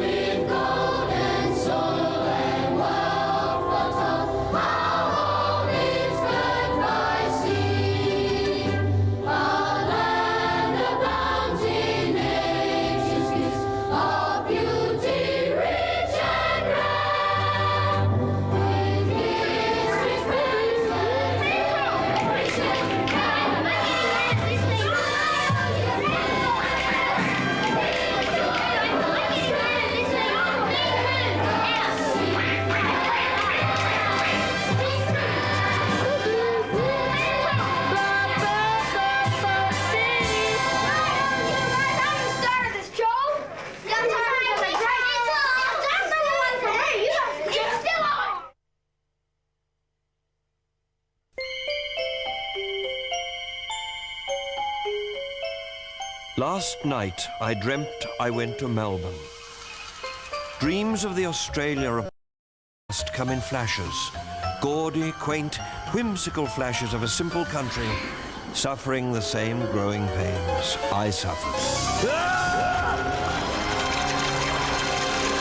These images swirl around me, disturbing my sleep, but reinforcing the childish belief that there's no place like home. There's no place like home. There's no place like home.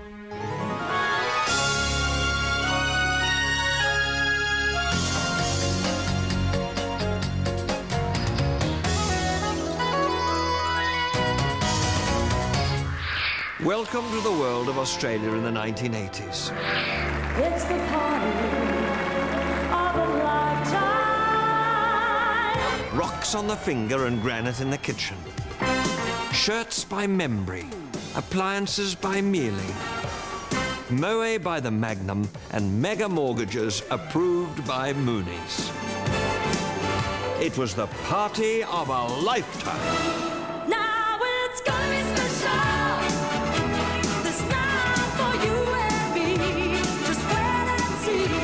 It's gonna be special. Beat Smith. In 20 seconds, you have to catch as much money as you can. It was the greed is good decade, and Australians couldn't get enough.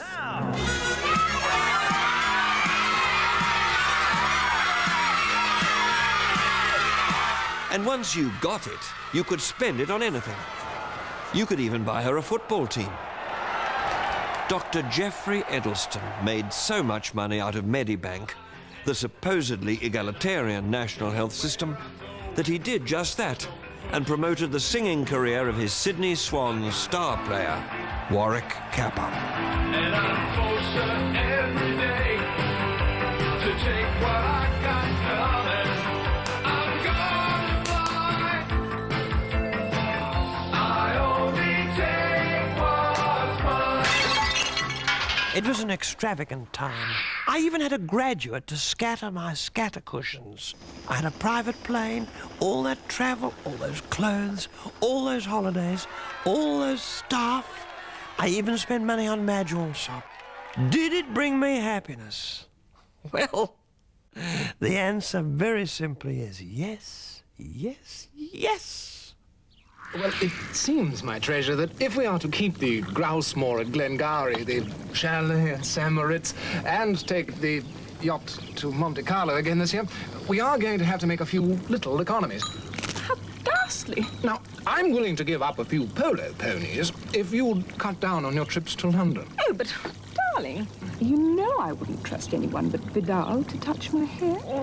And even if you didn't have a cent, with enough front and the right products in your bathroom cupboard, you could fool anyone. Don't tell me you can still afford to go to Vidal so soon. Actually, he comes to me now.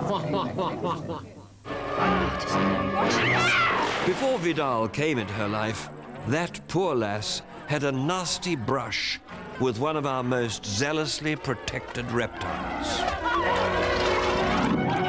In the 80s, the ferocious crocodile replaced the cuddly marsupial as our national symbol. Thanks to the success of Crocodile Dundee, Paul Hogan and his pet went to live in Hollywood, where each was given his own swimming pool. Tinseltown had decreed that Australia and Australian actors were the flavour of the month. I think they fit into the American marketplace. I think that is what makes them important. I don't see a difference in Mel Gibson and Brian Brown and Jack Thompson and Sam Neill and what's Judy's last name? Davis? Judy Davis. What do you do in this film? I play a dog. Australian actor Neil Bell cornered the market in dog impersonations in Hollywood. His success was so great that he rejected an offer to come home to play the greatest canine role of them all. The Australian film industry has recently come full circle. See, in 1938, George Wallace starred in Gone to the Dogs. Here in 1988, Meryl Streep is starring in the remake. I just yelled. There wasn't time to go and tell people. I just yelled out, has anyone got a torch? Dingo's got my baby. The plight of the Chamberlains and the guilt or innocence of the dingo made any other topic of conversation redundant. Hey, Jacko, did you hear that? Oh, I just yelled. It wasn't time to go and tell people. Has anybody got a torch? The dingo's got my baby. Dingo. They must think we come down in the last bloody shower. She dressed it in black or Yeah, well, I heard a rumour that the kid was really bloody cracked and she couldn't handle it. Hands up all those that think she's guilty. Come on. What about the arterial spray? It's the same spray that they had in every other dog. I'm not having another dinner party ruined by those people. When Azaria Chamberlain was abducted by a dingo, and I happen to know it was a dingo, I felt such a strong sense of identification because my own daughter Lois had been stolen from me. I'd missed the early morning feed. And Lois was taken from me by a rogue koala. They found the footprints on the veranda and in the bush nearby. My daughter has never reappeared in the same way as Azaria. And my theory, and that of many zoologists, is that she could still be with a caring koala family. I hope so. And I hope one of those koalas sees this program. And my daughter comes back to me. She will not be as she was, bless her heart. She'll be older, and of course she'll be feral. She will reek. Lindy Chamberlain is on her way home to her family in New South Wales after... The tale had near enough to a happy ending. Mrs. Chamberlain was released and presented with a compensatory bunch of gladioli. And she and Meryl Streep both now live in America with Paul Hogan.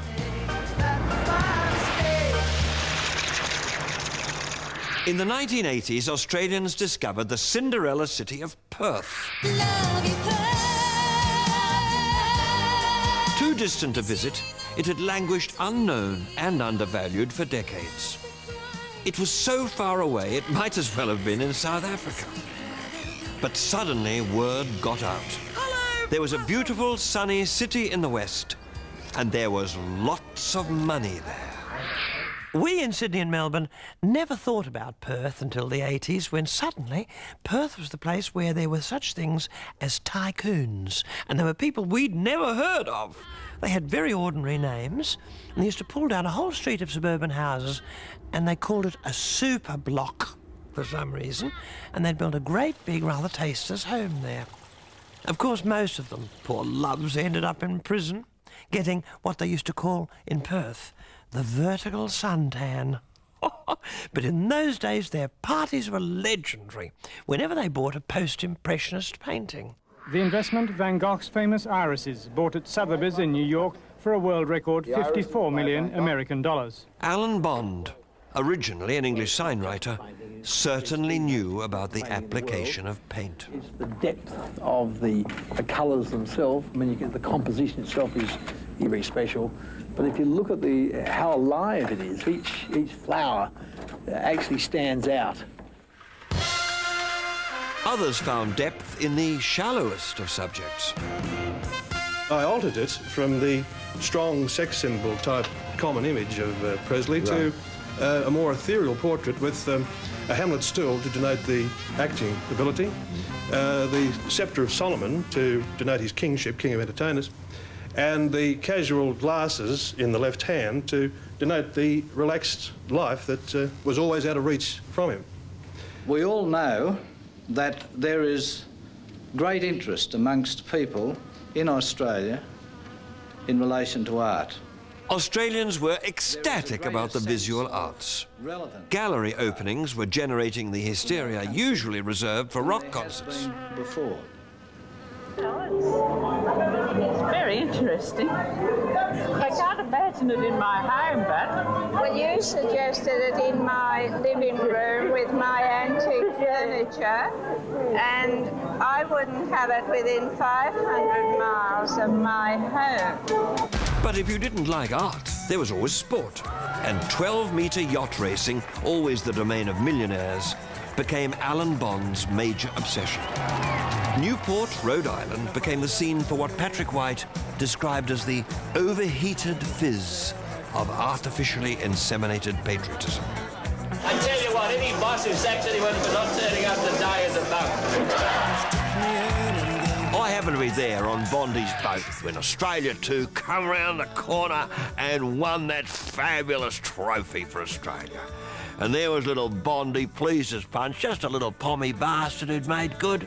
I gave him a hug. I said, "You beauty, mate, you've done it." I said, "You're an honorary Australian now. You're one of us, pal." I said, "You can screw the Australians for every penny they got as far as I'm concerned." And well, silly bastard, he took my advice. And now he's having the vertical suntan. He's in jail. And what is he now? He's a pommy bastard again. Our Prime Minister for most of the decade, Robert James Lee Hawke, made no secret of his friendship with millionaires Kerry Packer and Alan Bond. For a socialist, he found himself strangely attracted by the magnetism of magnates. Alan and Bob, Bob and Alan, looking like a pair of waxwork figures. Which one would be the first to melt? The wives and mistresses of these high flyers gained celebrity status. Red Bond and Pixie Skase threw the sort of lavish parties which even Ivana Trump would have considered excessive. The Sydney social columns were filled with the doings of the two ladies, Lady Fairfax I've been such an idiot, you know. and Lady Renouf. Formerly Susan Rossiter, Susan Peacock and Susan Sangster provided comedians with endless material. I admire Susan. No, she's a great girl. She's managed to combine the two great Australian dreams, romance and real estate. A sort of Barbara Cartland meets L.J. Hooker.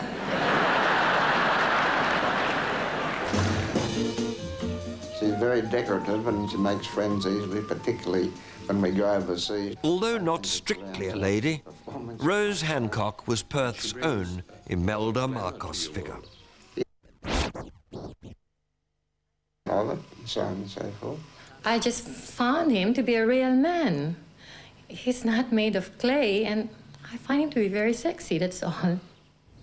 Arthur, you're looking for a Filipino girl. Many other Australian men, blessed with roughly Mr. Hancock's level of charisma, chest hair and mineral assets, were looking to the Philippines for wedded bliss.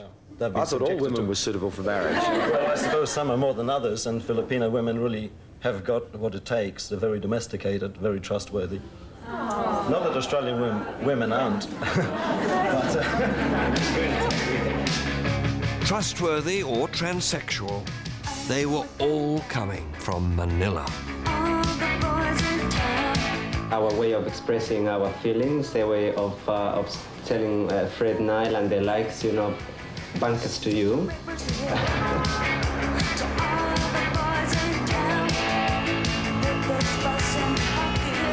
Mass migration to Sydney by homosexuals was becoming a yearly event as the gay Mardi Gras parade hit the streets.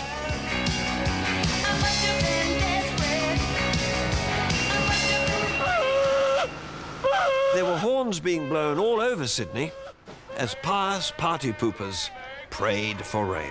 For the King of Kings. For the King of Kings. Make way. Make way. After the party comes the hangover. Good morning. Good morning. It's a lovely day, isn't it, viewers? All you viewers, hello, darling. I love you all. Oh, I feel sick. Come on, you gotta eat and get home. In the 80s, we discovered that we are what we eat. I shudder to think what this nautical partygoer ate last night. Shit. We can prove demonstrably that beef is absolutely good for you, and that there's a corollary between vegetarianism and homosexuality, between vegetarianism and drug taking, and that people, normal, healthy Australians, tend to eat beef and have a few beers. Following this philosopher's thoughtful pronouncement, one normal, healthy Australian girl agonized for hours over her salad. Did sexual perversity lurk beneath the lettuce leaf?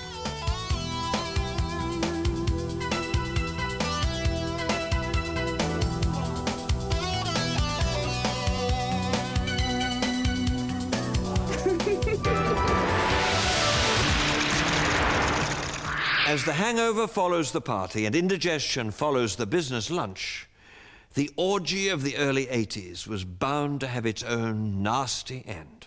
At first, only gays and IV drug users were being killed by AIDS. And if this grim reaper warned the sexually active of the inevitable consequences, Australia had another prophet of doom on hand to burst our balloon. And I haven't got much time for the wimps, and there's lots of wimps around. As far as I'm concerned, wimps are out. Oh, he was a miserable old bastard, a real wowser. I mean, the Undertaker, we called him.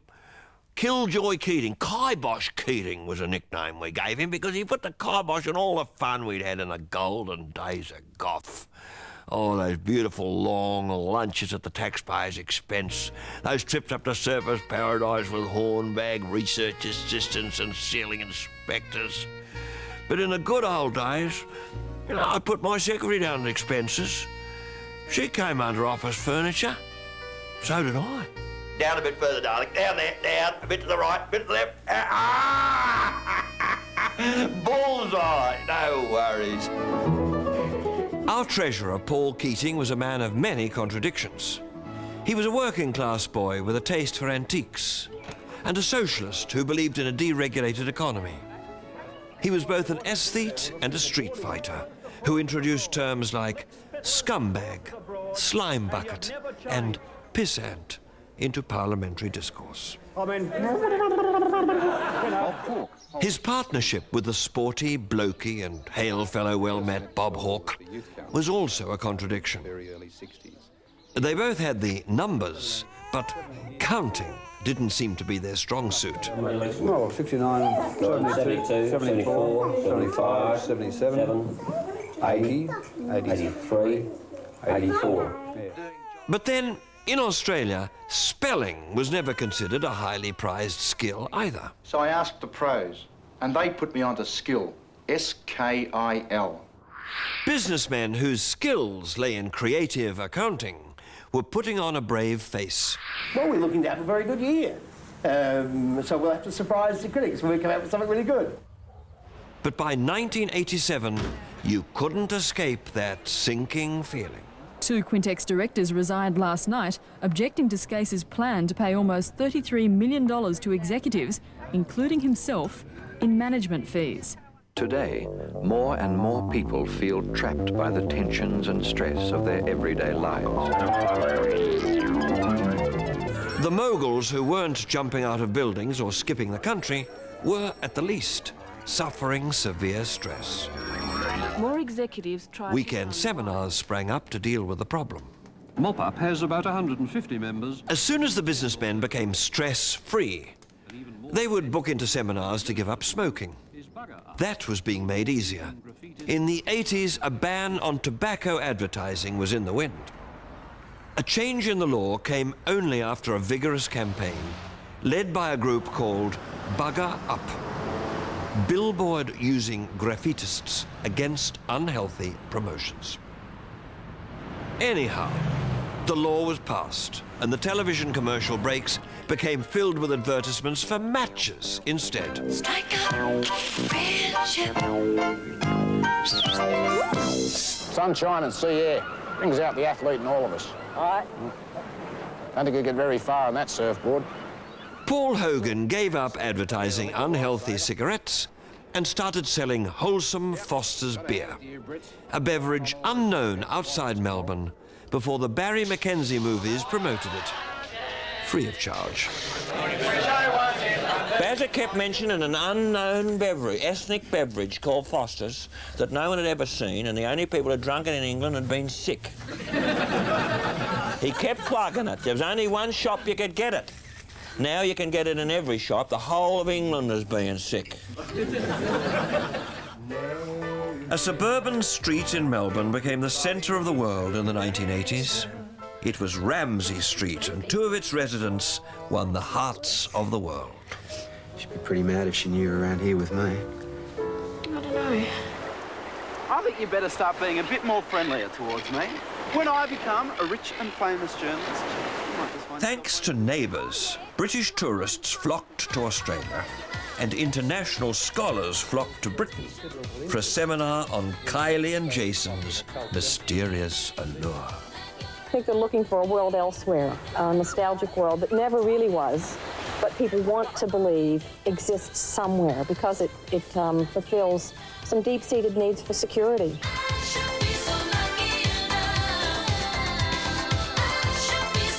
Her appeal, like Jason Donovan's, is evident on the streets, on the television, and in the record shops. Ladies and gentlemen, the greatest actor in the world with clean hair, Jason Donovan!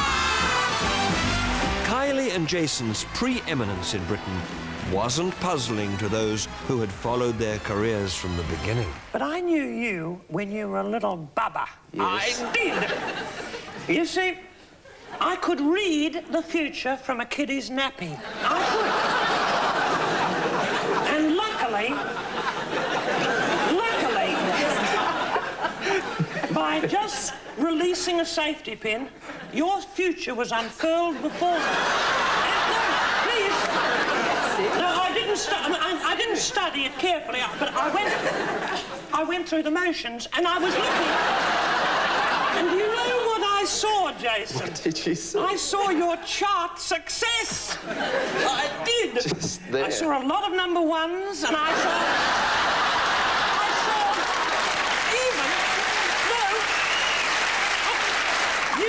I saw the occasional number 2. I did. Only the very occasional.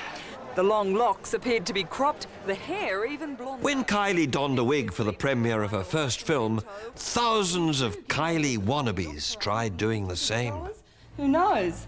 The craze might catch on. Jerry, there's no real need to ask who she is, but who is she? Clive, the woman of the decade is Kylie Minogue.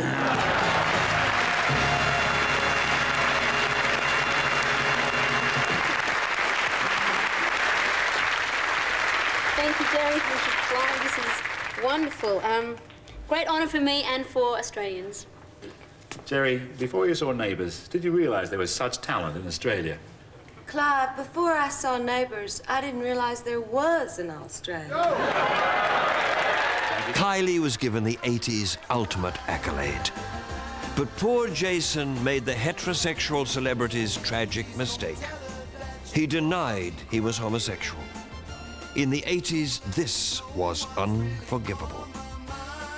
A song was released to prove that he was both hetero and retro, and British to the bootstraps. I'm doing fine. It sank without a trace. Money wasn't the only preoccupation of the 80s. There was also sex.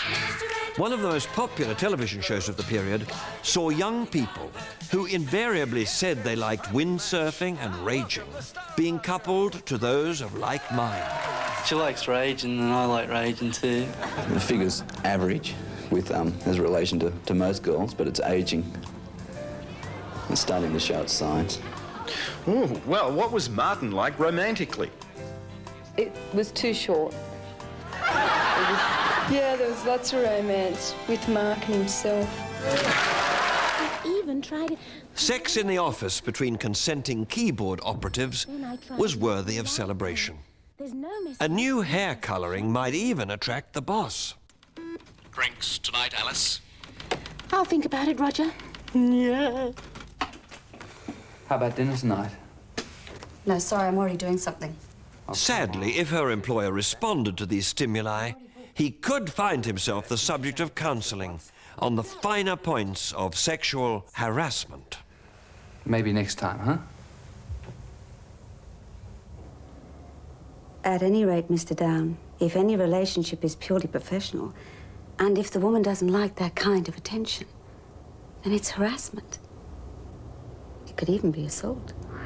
One of the big buzzwords of the 80s was buzzwords. We never heard the word buzzwords before, but suddenly buzzwords became a buzzword. Another buzzword was sexual harassment or harassment. And that derives from Harris, the inventor of tweeds, Harris tweeds. So if a fellow happened to drop his Harris tweeds accidentally in front of his secretary, she deemed herself to have been harassed. A lot of people got complaints about it, but it never happened to me. None of the research assistants, hornbags, ceiling inspectors, or Girls Friday who worked for Les Patterson ever moaned about it. Well, they moaned, but not about that. Funny? Of course. And why not? No one is proposing to legislate humour out of sex. After all, it is supposed to be fun, isn't it?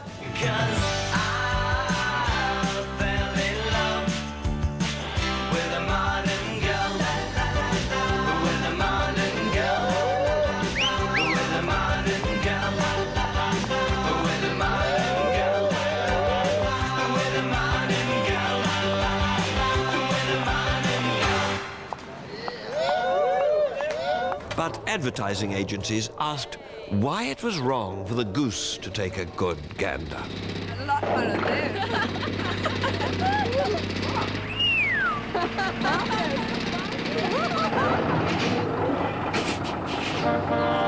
Great bum! Bluegrass jeans from cheap jeans. Because girls make purses and guys with nice personalities. Are you seriously suggesting that you've been sexually harassed in this cab? I was offered, well, the exact quote was that I have no money, you'll have to take it out in flesh. This was by a fairly well-known Australian actress, actually. I told her I don't take flesh, I only take cash, and to this day she still owes me $6, I think it was.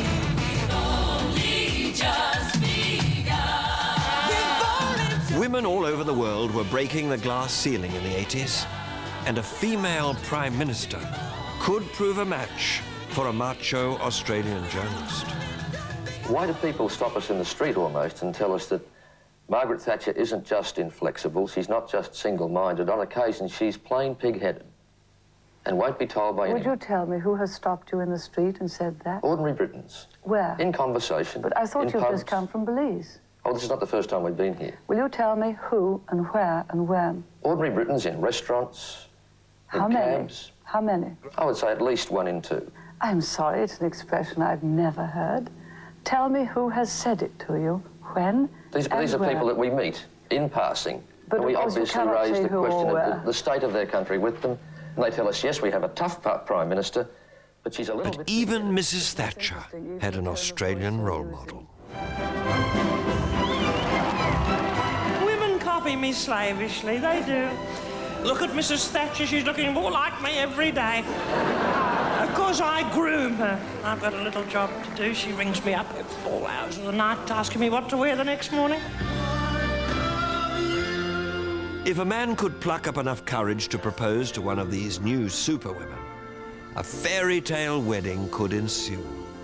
It happened on television. And it happened in real life on television. Some Australians even flew to London to be part of the excitement. And then 2 carriages, one with the Prince Edward and 4 of the attendants.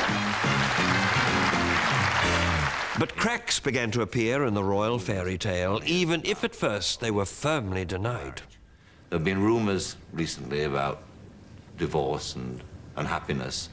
Are they true or untrue?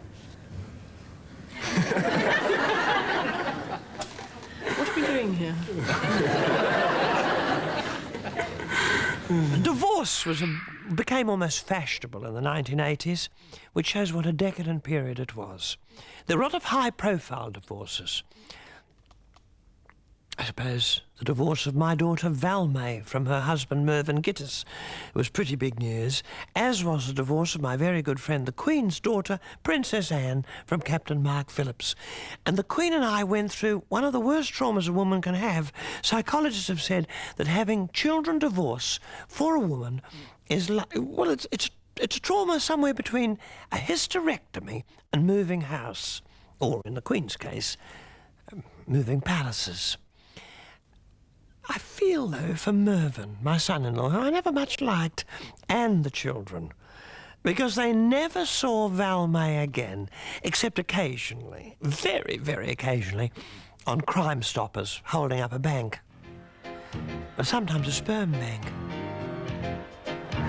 Twice a week after school, these girls make their way through the city to one of Sydney's top grooming salons. But most Australian schoolgirls didn't dream of being princesses or bank robbers. They dreamed of being Elle Macpherson, and modelling schools were happy to keep the dream alive.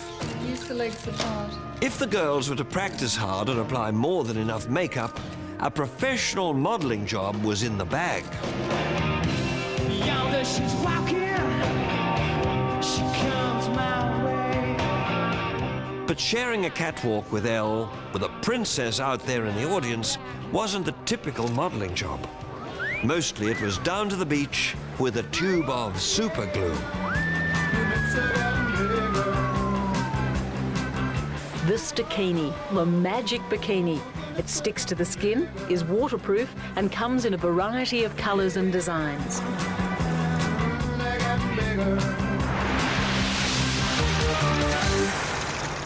The 80s was the time of the new man, the sensitive man. Don't smell a thing. Cause we spray strong guard all over our bins. Women were gaining equality in what was being called the workplace, just as men were discovering their feminine side and assuming equality in the home. Strong guard from Dettol's our favourite spray. Fathers are not the fumbling fools we once thought them to be, but are just as competent at these tasks as mothers are. Ah, good girl. Good girl. You sit down on that. That's a good girl. Enough on that side, mate? Come on. There you go.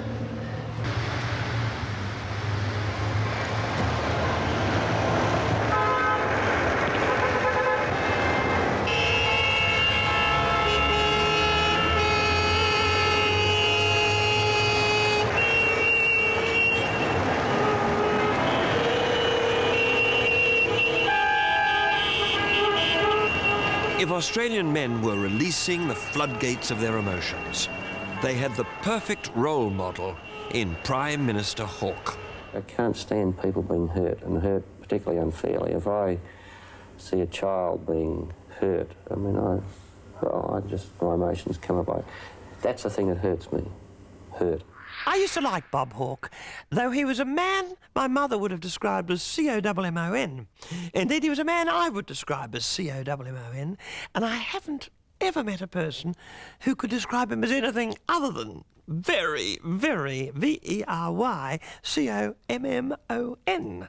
However, he used to cry at the drop of a hat, and I like a man who can cry.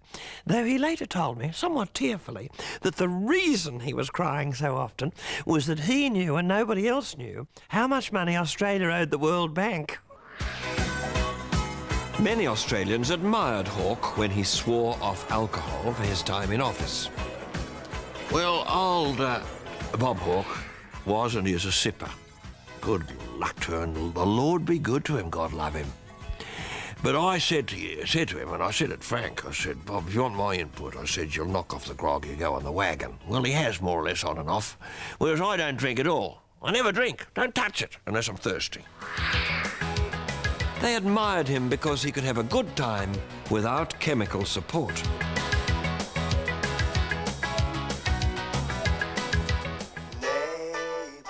Many also admired him for his honesty in admitting his extramarital indiscretions to a confessor. His probing and dispassionate biographer, and soon-to-be second wife, Blanche d'Apulger. It may be something of a summary, but your own words were that, in his own way, Bob remained faithful to Hazel. What did you mean by that? Well, I mean that he's not a conventional man. That's a statement across the board. And within that context of not being conventional, he was very loving and he admires his wife a great deal and he supports her, and he would never say anything nasty about her. Well, you'd obviously be less than honest if you didn't say that you got some sense of satisfaction out of power. Yeah. I don't know that I would share Henry Kissinger's observation that it is the ultimate aphrodisiac. I've never sort of... It hasn't worked for you, has it? Well, I obviously haven't had enough power. Cut out those laughs. By the end of the 80s, the strain was beginning to show. Poor old Hawkey boy, you know, there's an advertisement for what happens to charisma. You know? And he's no longer the Hawk, he looks like a poor little grey budgie, doesn't he? Moulting at that.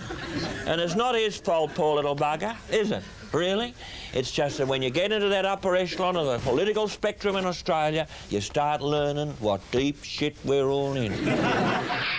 Canberra was the world capital of stress and strain, and the breeding ground of a new disease, repetitive strain injury, caused by repeating things over and over, and over again. In the Attorney-General's Department in Canberra, the monuments to injured operators lie in the rows of empty desks. It's a sad morning when a stricken public servant can no longer reach for his wang. I got RSI at the RSL, funnily enough, but then there was truck driver's bum. A lot of truck drivers had to wear their asses in a sling. Housemaid's knee, penis elbow, you name it. There was another horrible thing. It was called vibratory white finger, which a lot of the blokes working the jackhammers used to get, you know, clenching their hands, the blood, cut off the blood supply, and their fingers were in snow white. Amazing. I copped that without even using a jackhammer. It happened this way. At one of the nude beaches which I'd created, I happened to have been lying in the blazing sun one day in the nutty with one of my Girl Fridays research assistants, and we were lying pretty close, just enjoying ourselves quietly as young people do. And I must have fallen asleep because I woke up at the end of the day. I was bright red as a lobster from head to foot. But funnily enough, my finger was completely white.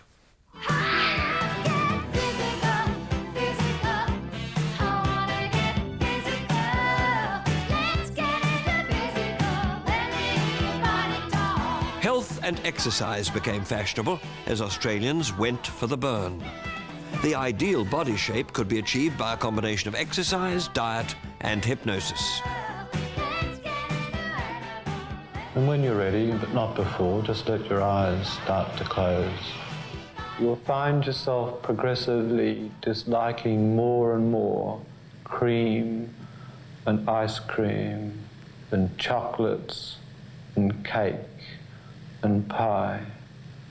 You'll find, in fact, that your dislike for these foods has become so great that if somebody attempted to force you to eat them, your stomach would rebel.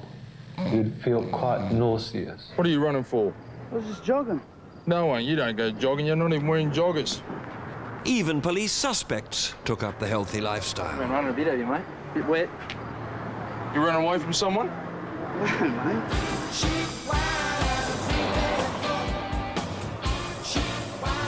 We were hearing about a new class in the 80s, the homeless.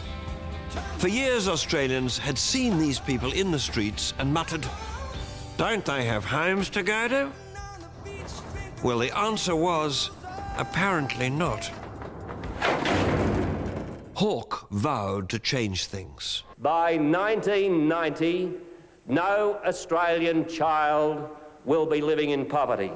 Now, of course, we have Prime Minister Hawke, a caring Prime Minister who I believe may just do something about the forgotten people of Australia, the ones no one talks about, the ones in the ghettos, the New Zealanders in Bondi.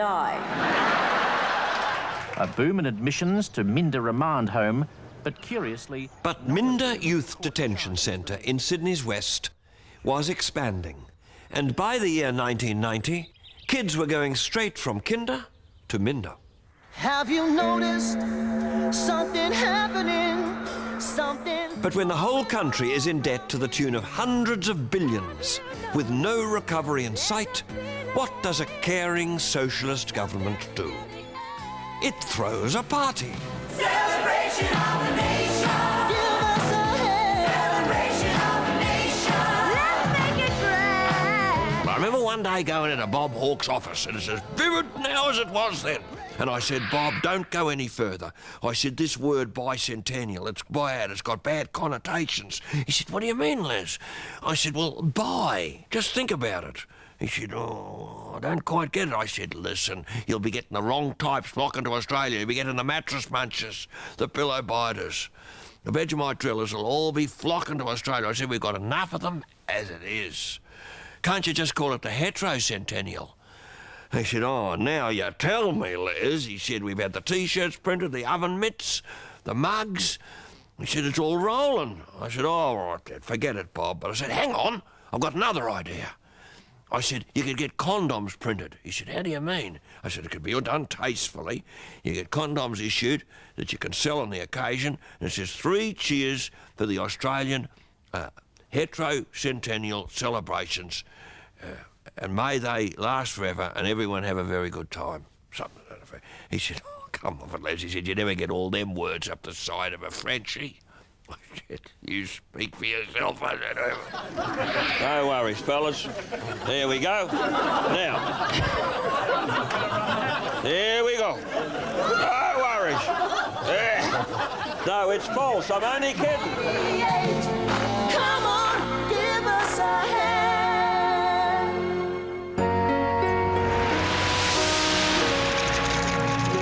Traditionally, Australians have always found American-style parades and razzmatazz a little embarrassing. Our major yearly event was held in Melbourne, and it was known as Moomba.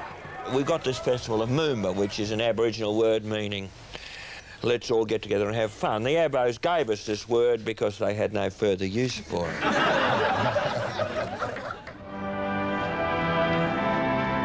Australia Day celebrations had usually involved some colonial dress-ups and a few low-key speeches. The fact that we have no need to profane our nationalism in this way must surely be seen as a great blessing. However, Australia Day 1988 was to rival the gay Mardi Gras for sheer overstatement. Everything but a Japanese sub. At last, we were a sophisticated nation And we had the fighter planes to prove it. Then, in a reminder of how sophisticated Australia has become in just 200 years, our Navy, Army and Air Force staged a dramatic fly-past, thundering over the Opera House in formation. Being the Bicentenary year, I think in the next few months, we're going to get so sick of the Bicentenary, it'll be like the America's Cup. We'll be glad we lost it. I think we'll be thinking of giving this land back to the Abos. Across now to the United States of America and our... Australians living abroad were invited to express their nationalistic fervour.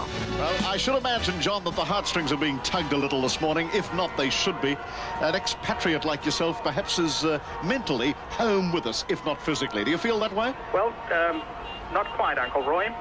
As an Australian citizen living abroad, what is going on in Australia presently, the so-called Bicentenary, is painful to observe.